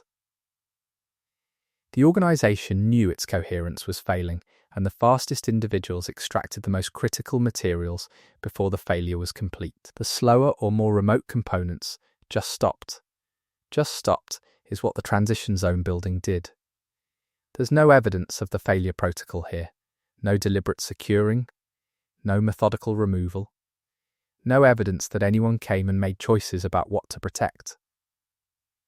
The people who operated this facility either didn't know the network was failing until it was too late to do anything, or they were already gone before the failure reached this node. The building was running, and then it wasn't, and everything that was mid-process stayed where it was. Where it was includes a partially processed containment package that's still in the building, visible near what appears to have been the main transit staging area. The package is sealed, which means whatever is inside was successfully contained before the operation stopped. The exterior shows no arc damage, no structural compromise, no evidence of attempted access. The package has sat there, intact, since the operation stopped, waiting for a recipient that never came. A recipient that never came is the transit network's epitaph. The research results were packaged for delivery to the intercessors. The delivery never happened, and now the package sits in an abandoned building, while the intercessors themselves exist only as a stamp on the collective's analysis equipment and a filing code on a transfer order. The entire apparatus that gave the package meaning has dissolved, and the package remains as the last physical artifact of a system that once moved critical information through the landscape in sealed containers on a research program schedule. The research program schedule, the transit building's architecture, the node network's geography, the habitation program's failure protocol, all of these are pieces of an administrative history that Arc Raiders has distributed across its landscape, with the confidence of a game that trusts its audience to reassemble them. We've been reassembling for 5 chapters now, and the picture is getting clearer without getting complete, which is exactly how a good mystery is supposed to work. Work continues in the northwest cluster that the transit building's road access points toward. We haven't gone there yet, we need to. Because the northwest cluster is where the intercessor's primary operational presence was, and it's where the received shipments from the underground research program were being processed and integrated into whatever the intercessors were building. The northwest cluster is the center of the network, and whatever happened at the center is what caused the simultaneous systemic failure that stopped everything everywhere at once and everywhere. Let's find out what that was. The northwest cluster contains 5 structures in close proximity, which is unusual for Arc Raiders' surface map, where buildings tend to be isolated or in small groups of 2 or 3. 5 structures grouped together with connecting infrastructure between them is a campus, a deliberate design for collaborative work rather than independent operations. The campus design implies a central function that required multiple specialized facilities operating in coordination, which is consistent with a network hub rather than a node. A network hub at the northwest cluster confirms the geography we've been building. Origin points in the underground, transit through processing buildings, receipt and integration at the hub. The hub is where the research results came in from the habitation program and where they were synthesized with information from the other 11 nodes in the intercessor network. Synthesis of information from multiple sources into a unified product is the core function of an intelligence operation, and the northwest cluster is the intelligence center of the pre-collapse world. Intelligence centers are high-value targets, and the northwest cluster shows damage inconsistent with arc attack patterns. Arc attack damage is distinctive, heavy impact, specific thermal signature, debris distribution consistent with high-energy projectile impact. The damage to the northwest cluster structures is different. Lower energy, broader distribution. The kind of damage pattern consistent with internal failure rather than external attack. Something inside the northwest cluster caused the damage, not something that came at it from outside. Internal failure in an intelligence hub produces the kind of cascading effect that would explain simultaneous failure across the entire network. If the synthesis function at the center collapsed, all the nodes feeding into it would lose their coherent purpose. The transit network would have no destination. The research program would have no audience. The entire system would stop, not because any individual component failed, but because the organizing principle at the center ceased to function. Cease to function is not the same as was destroyed. The northwest cluster structures are damaged but not demolished. The internal failure was disruptive rather than total, which means something at the center stopped working in a way that paralyzed the network without destroying its physical infrastructure. Software failure. Data corruption. Loss of personnel or arc proximity effects on the information systems at the hub. The same effect that the habitation program's failure protocol was racing against below. Racing against arc proximity effects at the hub would mean the arc had reached the northwest cluster before they reached the habitation zone below. The hub failed first, the network lost its center, and the individual components executed whatever local response they could manage. The habitation program had enough time to do most of its failure protocol. The transit building had no time at all. The sequence of disruption spreading from the hub outward through the network explains the variation in failure states across the different locations. The variation is the most compelling evidence we've found for a single triggering event at the center. If the network had failed for multiple independent reasons, the failure states would be random across locations. Instead, they correlate with distance from the northwest hub. Closer to the hub, more severe and sudden disruption. Further from the hub, more time to execute organized responses. The habitation program, the furthest component from the hub in network topology terms, had the most time and executed the most organized response. The transit building, geographically between hub and habitation, had less time and executed nothing. Distance from the center determines survival time. Survival time in network topology terms is determined by information propagation speed. Whatever caused the hub to fail, the information about that failure propagated through the network at a specific speed, and the nodes received it in sequence based on their connectivity distance from the center. The habitation program at the far end of the chain was last to know, which gave them time to act. The transit building at an intermediate position knew sooner and had less time. The hub nodes knew immediately and had no time at all.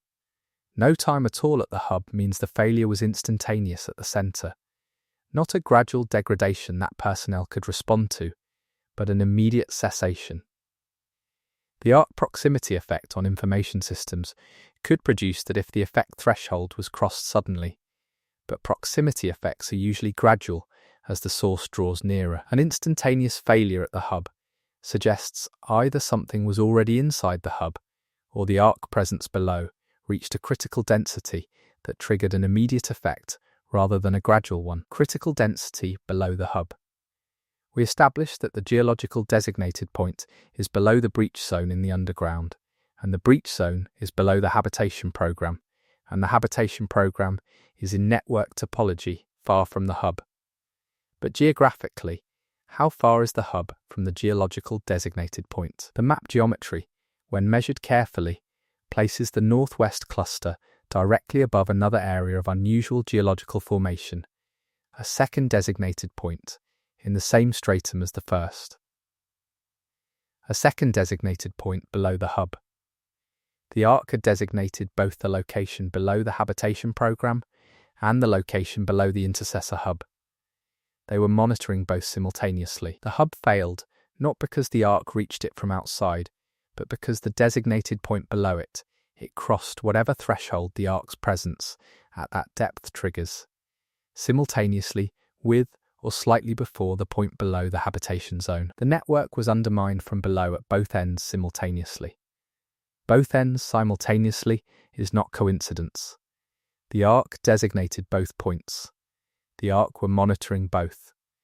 The arc chose the moment when the threshold was crossed at both simultaneously, which implies coordination and intent. The arc did not passively grow in proximity and accidentally trigger the failure. They timed it. They waited until they were ready at both points and then crossed the threshold together. The simultaneous systemic failure of the intercessor network was a deliberate arc action, executed with knowledge of the network's topology and with timing designed to prevent organized response. Prevent organized response. The habitation program got their response in anyway. Partially. The arc timed it, but they underestimated the human capacity to act quickly under extreme pressure. Or they deliberately allowed the partial response, which would explain why the archive was successfully removed and the communications array was successfully transmitted.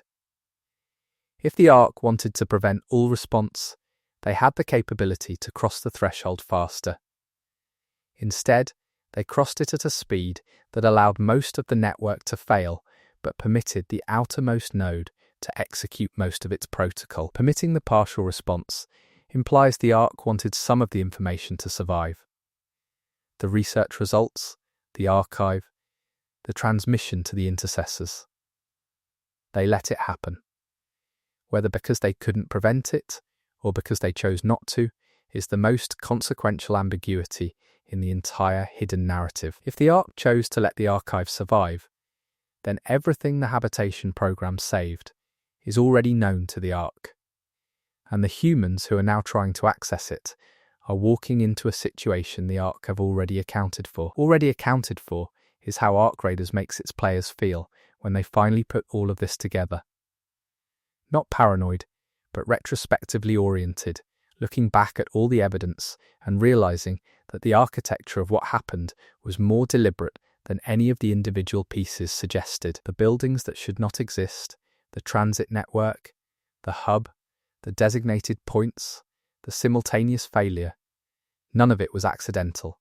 It was constructed, and then it was dismantled. And now players are walking through the remnants without knowing they're reading a record of something that was designed from the beginning to produce exactly these remnants, placed exactly where we'd find them, in a game where the developers trust us to look. We're still looking. There's more to find.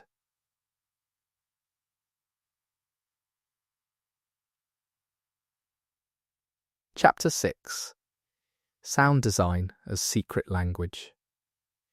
Ark Raiders uses audio in ways that most players never consciously register. The sound design is exceptional at creating atmosphere, which is the obvious function. But beneath the atmospheric layer, there's a second layer of audio information that operates as narrative. The developers are hiding story in the soundscape, and once you start hearing it, you realize you've been listening to a second narrator the entire time. The secondary audio narrator speaks most clearly in the underground zones, where the ambient sound design has been given the most complexity. Standard ambient audio loops in games are designed to avoid noticeable repetition while maintaining a consistent mood. Ark Raiders underground audio does both of those things, but it also embeds non-repeating elements in the loop structure, sounds that appear once every several minutes, too infrequent to be part of a standard ambient loop, too consistent in character to be random variation. Random variation in audio is recognizable because it lacks internal logic. The non-repeating underground sounds have internal logic. They respond to each other across the loop interval. Sound A, when it appears, is followed some minutes later by sound B that shares a tonal relationship with A, and then by a period of near silence before the cycle resets.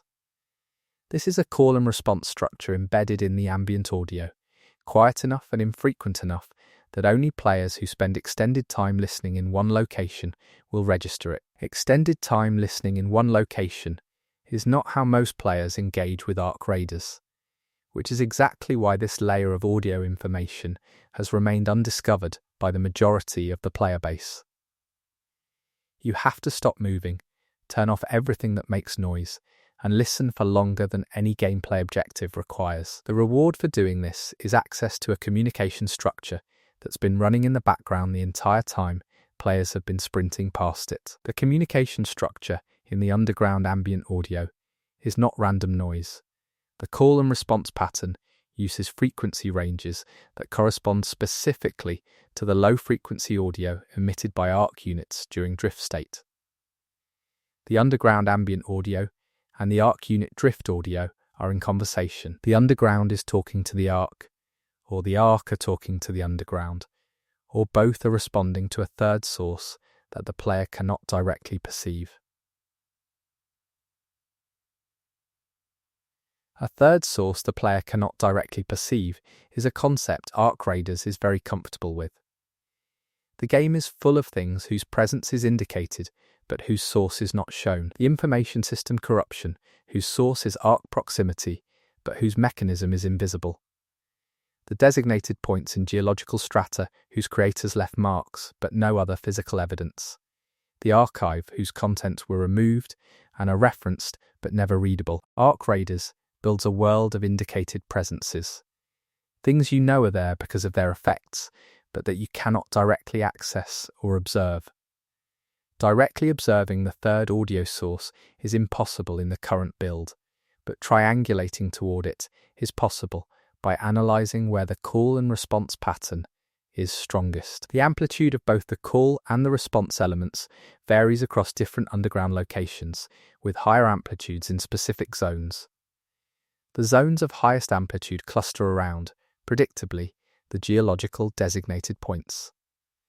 The conversation between the underground ambient audio and the arc drift frequency is loudest above and around the designated points. Loudest at the designated points means the designated points are either the source or the amplifier of the audio signal. Since the designated points are geological formations rather than equipment, they function as amplifiers, not sources, which means the signal passes through them rather than originating in them. Something below the designated points is producing a signal that those formations conduct upward into the habitable zones, where it interacts with arc units in drift state and generates the call and response pattern in the ambient audio. Something below the designated points that produces a signal is, in any conventional reading, technology. Geological formations don't conduct audio signals selectively without some form of mediation between the signal source and the rock. The signal is being introduced into the geological medium deliberately, by a source that either knows the formations will conduct it or design the formations to conduct it, the latter being an extraordinary implication, but one that the evidence doesn't rule out. Evidence that doesn't rule out designed geological formations as signal conductors is a level of implication most games would never approach, but Arc Raiders builds toward it carefully enough that it lands as a possibility rather than an absurdity. The marking system, the designated points, the buildings with non-human specifications, the arc units with drift behavior and internal audio. These are all pieces of a world where something has been operating for a very long time with sophistication and intention, and conducting signals through geological formations is consistent with that level of sophistication. Consistent with that level of sophistication is the audio quality of the signal itself. When you isolate the underground ambient non-repeating elements and analyse their frequency characteristics, they show a spectral pattern that is too clean for natural geological noise. Natural geological sounds have broad spectral distribution, rough edges, no particular organisation. The underground non-repeating audio has narrow spectral peaks at specific frequencies, the signature of a generated signal rather than a natural one. Something is generating this signal and introducing it into the geological medium with enough precision to produce narrow spectral peaks. Narrow spectral peaks in generated signals carry information. That's how communication works. The narrow peaks are the content of the signal, and the information encoded in them is beyond the scope of what visual analysis of the in-game audio can reveal. But the existence of encodable signal structure in the underground ambient audio is not beyond the scope of what the developers put there deliberately. This is not an accident of the audio engine. This is authored audio with intentional spectral characteristics placed in the game's ambient layer and running continuously throughout every session, waiting for the player who pauses long enough to hear it. Hear it, and then look for its surface level correlates. Above the underground zones, at the surface, there are environmental details that correspond temporally to the non-repeating underground audio elements. Certain surface ambient sounds, wind shifts, distant mechanical noises, material settling sounds occur in a pattern that is not random relative to the underground call and response cycle. They happen at intervals that correlate with the underground pattern in a way that would require the surface and underground audio systems to be synchronized. Synchronized audio systems across surface and underground zones in Arc Raiders suggests either a deliberate design choice to maintain acoustic coherence across zone boundaries, which is unusual but technically motivated, or the synchronization is itself a narrative element. The surface and underground acoustic environments responding to the same third signal source, showing that the signal reaches both levels and produces corresponding effects in both acoustic environments. Corresponding effects at both levels means the signal source below the geological designated points is powerful enough to reach both the deepest underground zones and the surface simultaneously. That's a significant range for a signal travelling through geological medium. For a natural source, it's implausible. For a designed source operating through designed conductors, it's a specification rather than a limitation. The system was built to reach both levels. Built to reach both levels implies it was built for an audience at both levels. Something designed a signal that would be received by entities at the underground level and at the surface level simultaneously. The arc units in drift state receive it at the underground level, entering their call and response interaction with the ambient signal. What receives it at the surface level? The surface correlates are environmental rather than entity-based, wind shifts and mechanical sounds rather than a recognizable receiver. Unless the surface receiver is not currently present and the surface acoustic correlates are ghost signals, the environmental echo of a reception system that no longer has an active receiver. An active receiver at the surface that no longer exists is another absence that ArcRadars marks with evidence rather than explanation. The surface environmental sounds that correlate with the underground signal cycle are not random. They cluster around specific surface locations, the same locations where the territorial overlap markings concentrate, the same locations where the intercessor symbol points. The intercessors were the surface receiver. Their network was designed to interface with the signal from below, and their hub was positioned to receive the surface-level acoustic correlates of the signal reaching the geological designated points. The signal from below was the basis of the intercessor network, not just the information they gathered through their 12 nodes, but the signal itself, the communication from whatever is below the designated points. The intercessors were translating between two modes of existence, the below geological world of the signal source and the above geological world of human civilization. The marked buildings, the processing facilities, the hub, the research pipeline from the habitation zone, all of it was infrastructure for receiving, processing, and acting on information that was originating from beneath the geological strata. Beneath the geological strata is where ArcRadars' hidden narrative ultimately lives.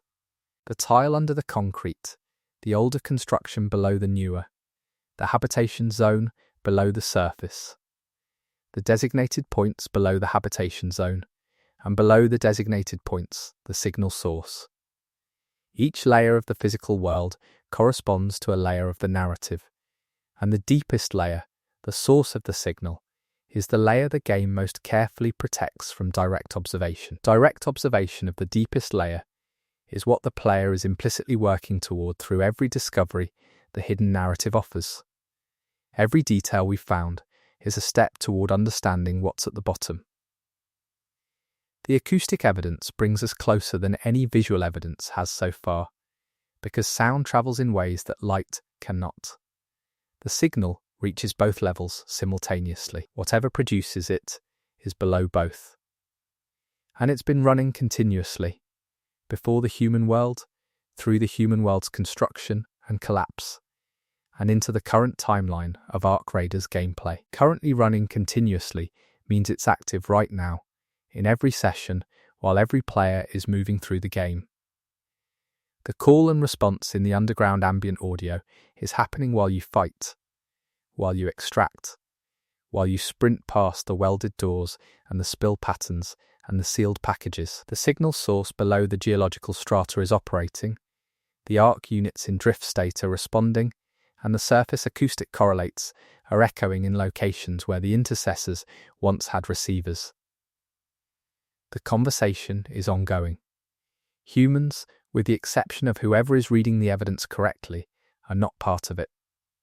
Not part of it yet. The habitation program was trying to become part of it. The research pipeline to the intercessors suggests the program was studying the signal, and the archive removal suggests they found something worth protecting from arc proximity effects.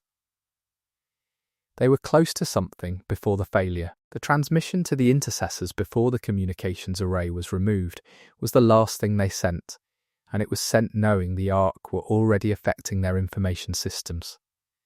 Sent under active degradation pressure means the transmission was prioritized over protocol completion. Whatever they sent, the people running the failure protocol considered it more important than completing their own survival procedures.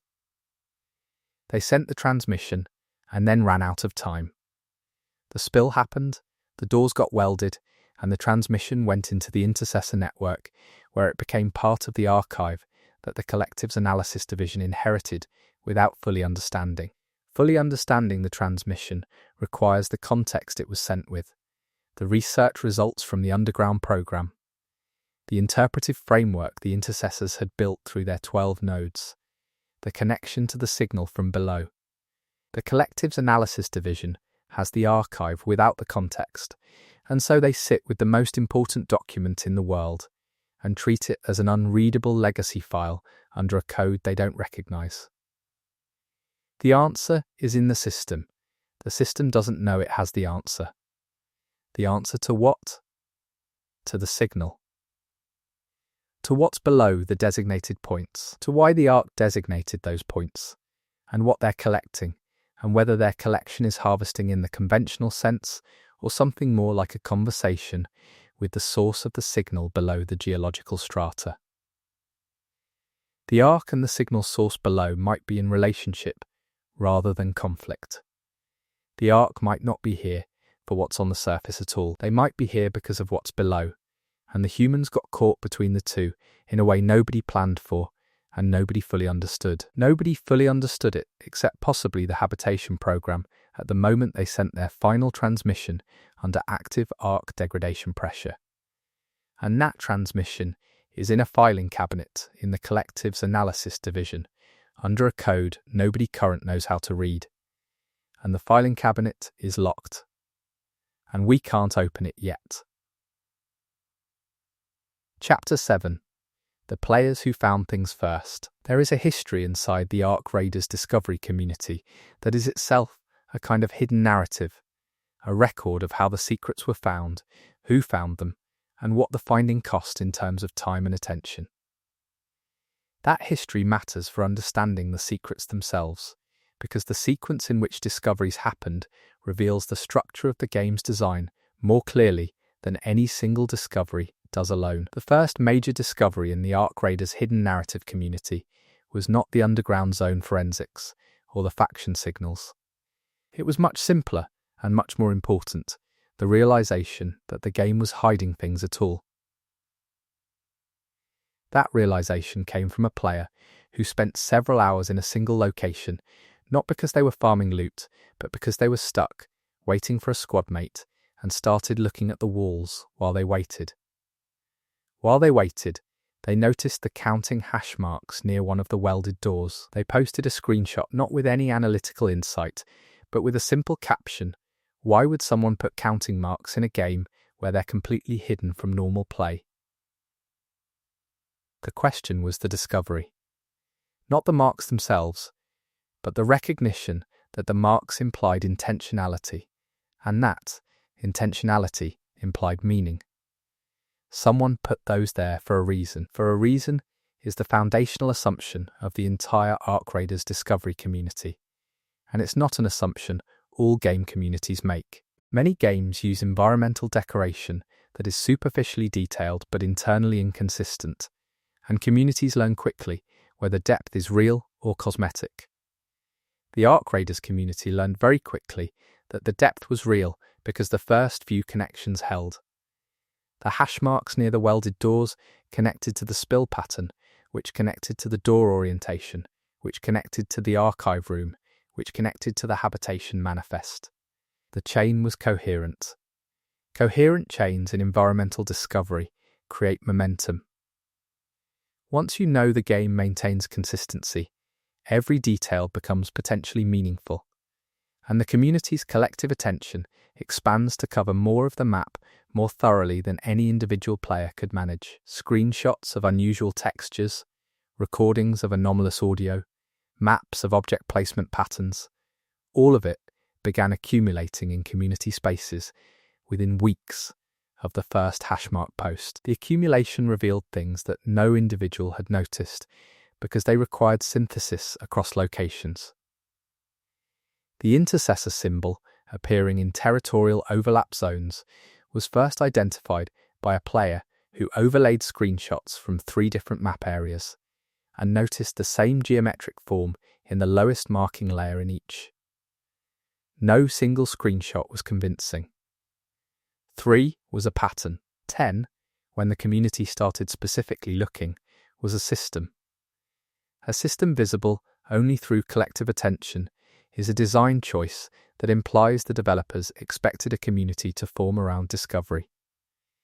They built the hidden narrative for a distributed audience working together rather than a single player working alone. That's an unusual design philosophy because it means the full picture is inaccessible to any individual player, regardless of how attentive they are. The game requires a community to read it completely. The community to read it completely has developed its own methodology over time, and the methodology is itself interesting as a reflection of the game's design. Standard gaming communities share tips for efficiency, routes for loot, strategies for combat.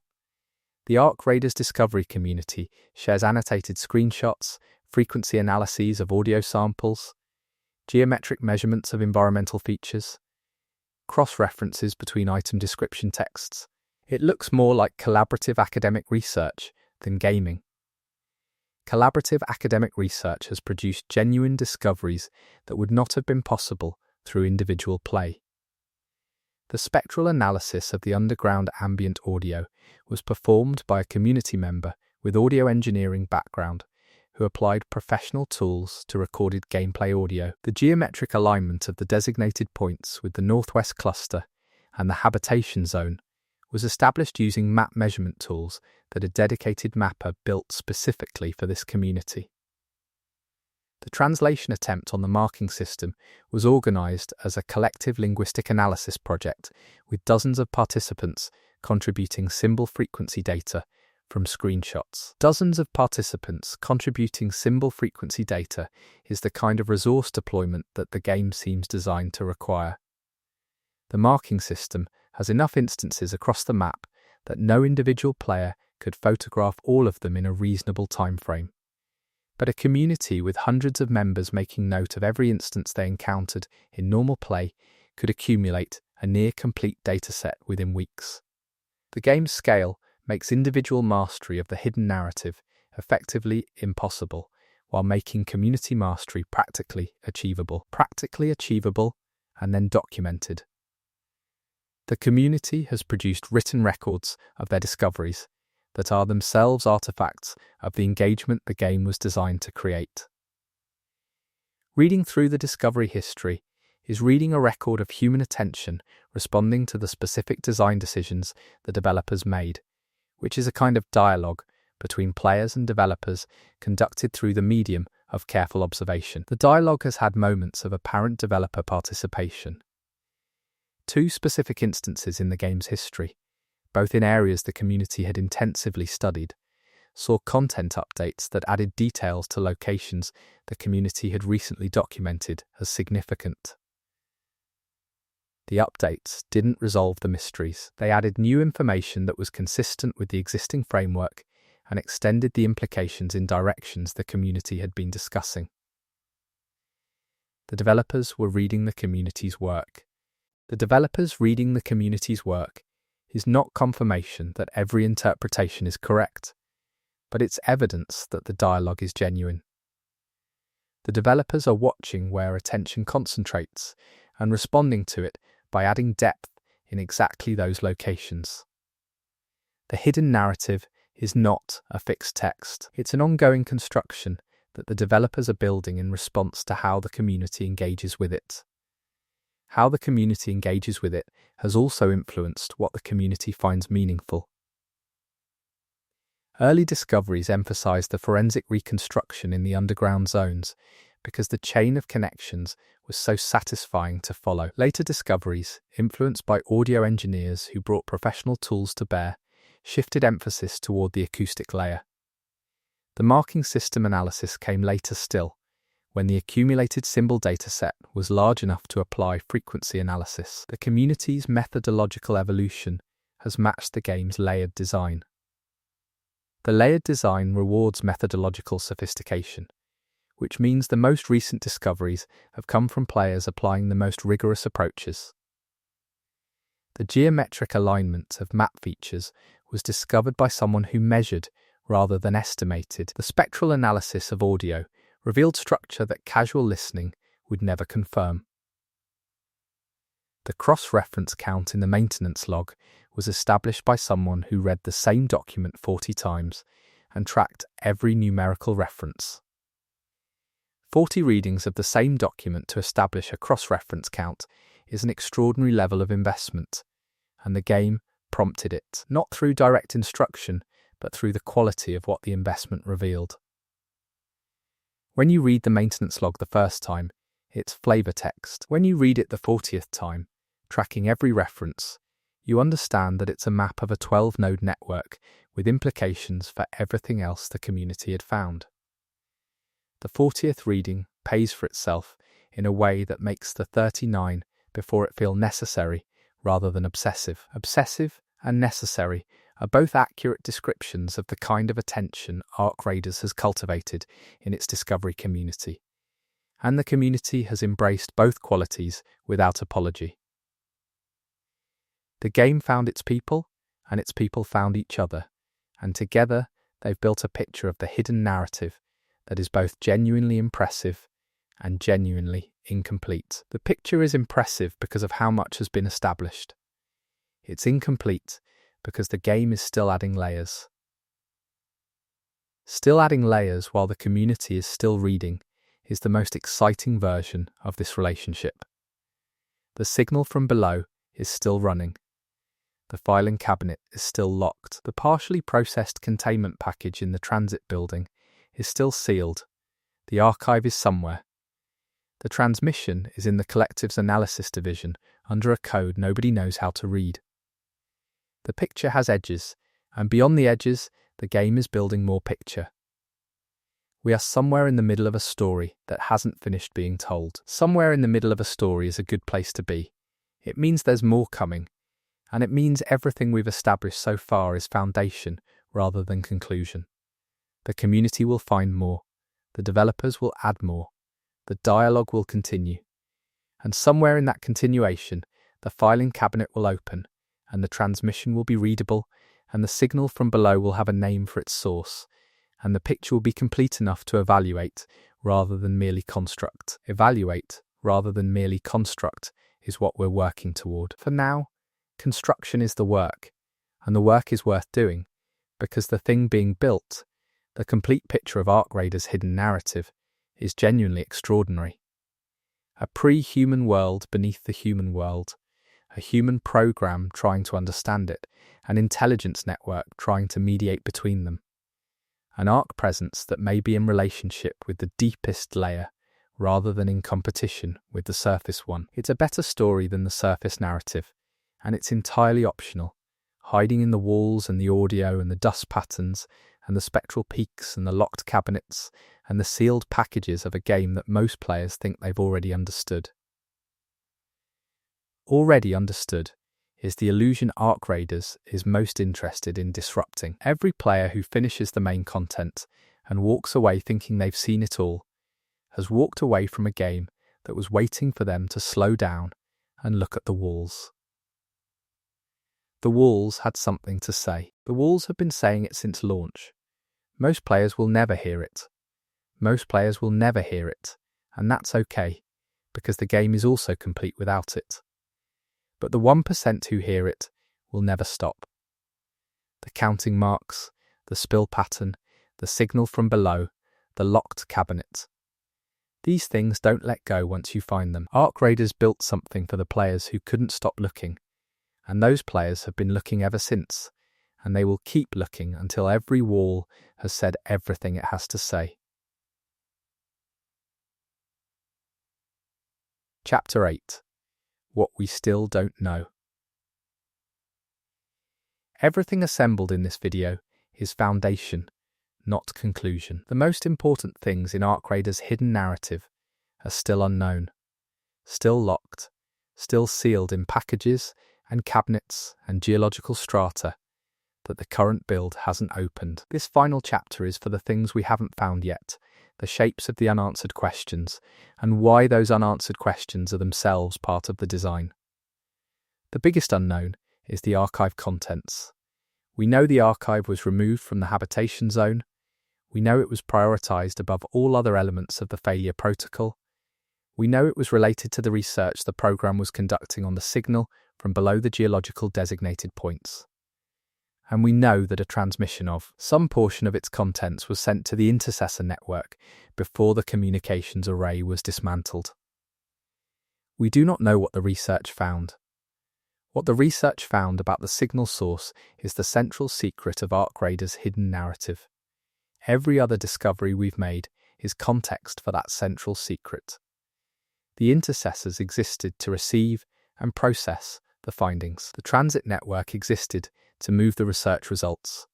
The hub existed to synthesize them with information from all 12 nodes.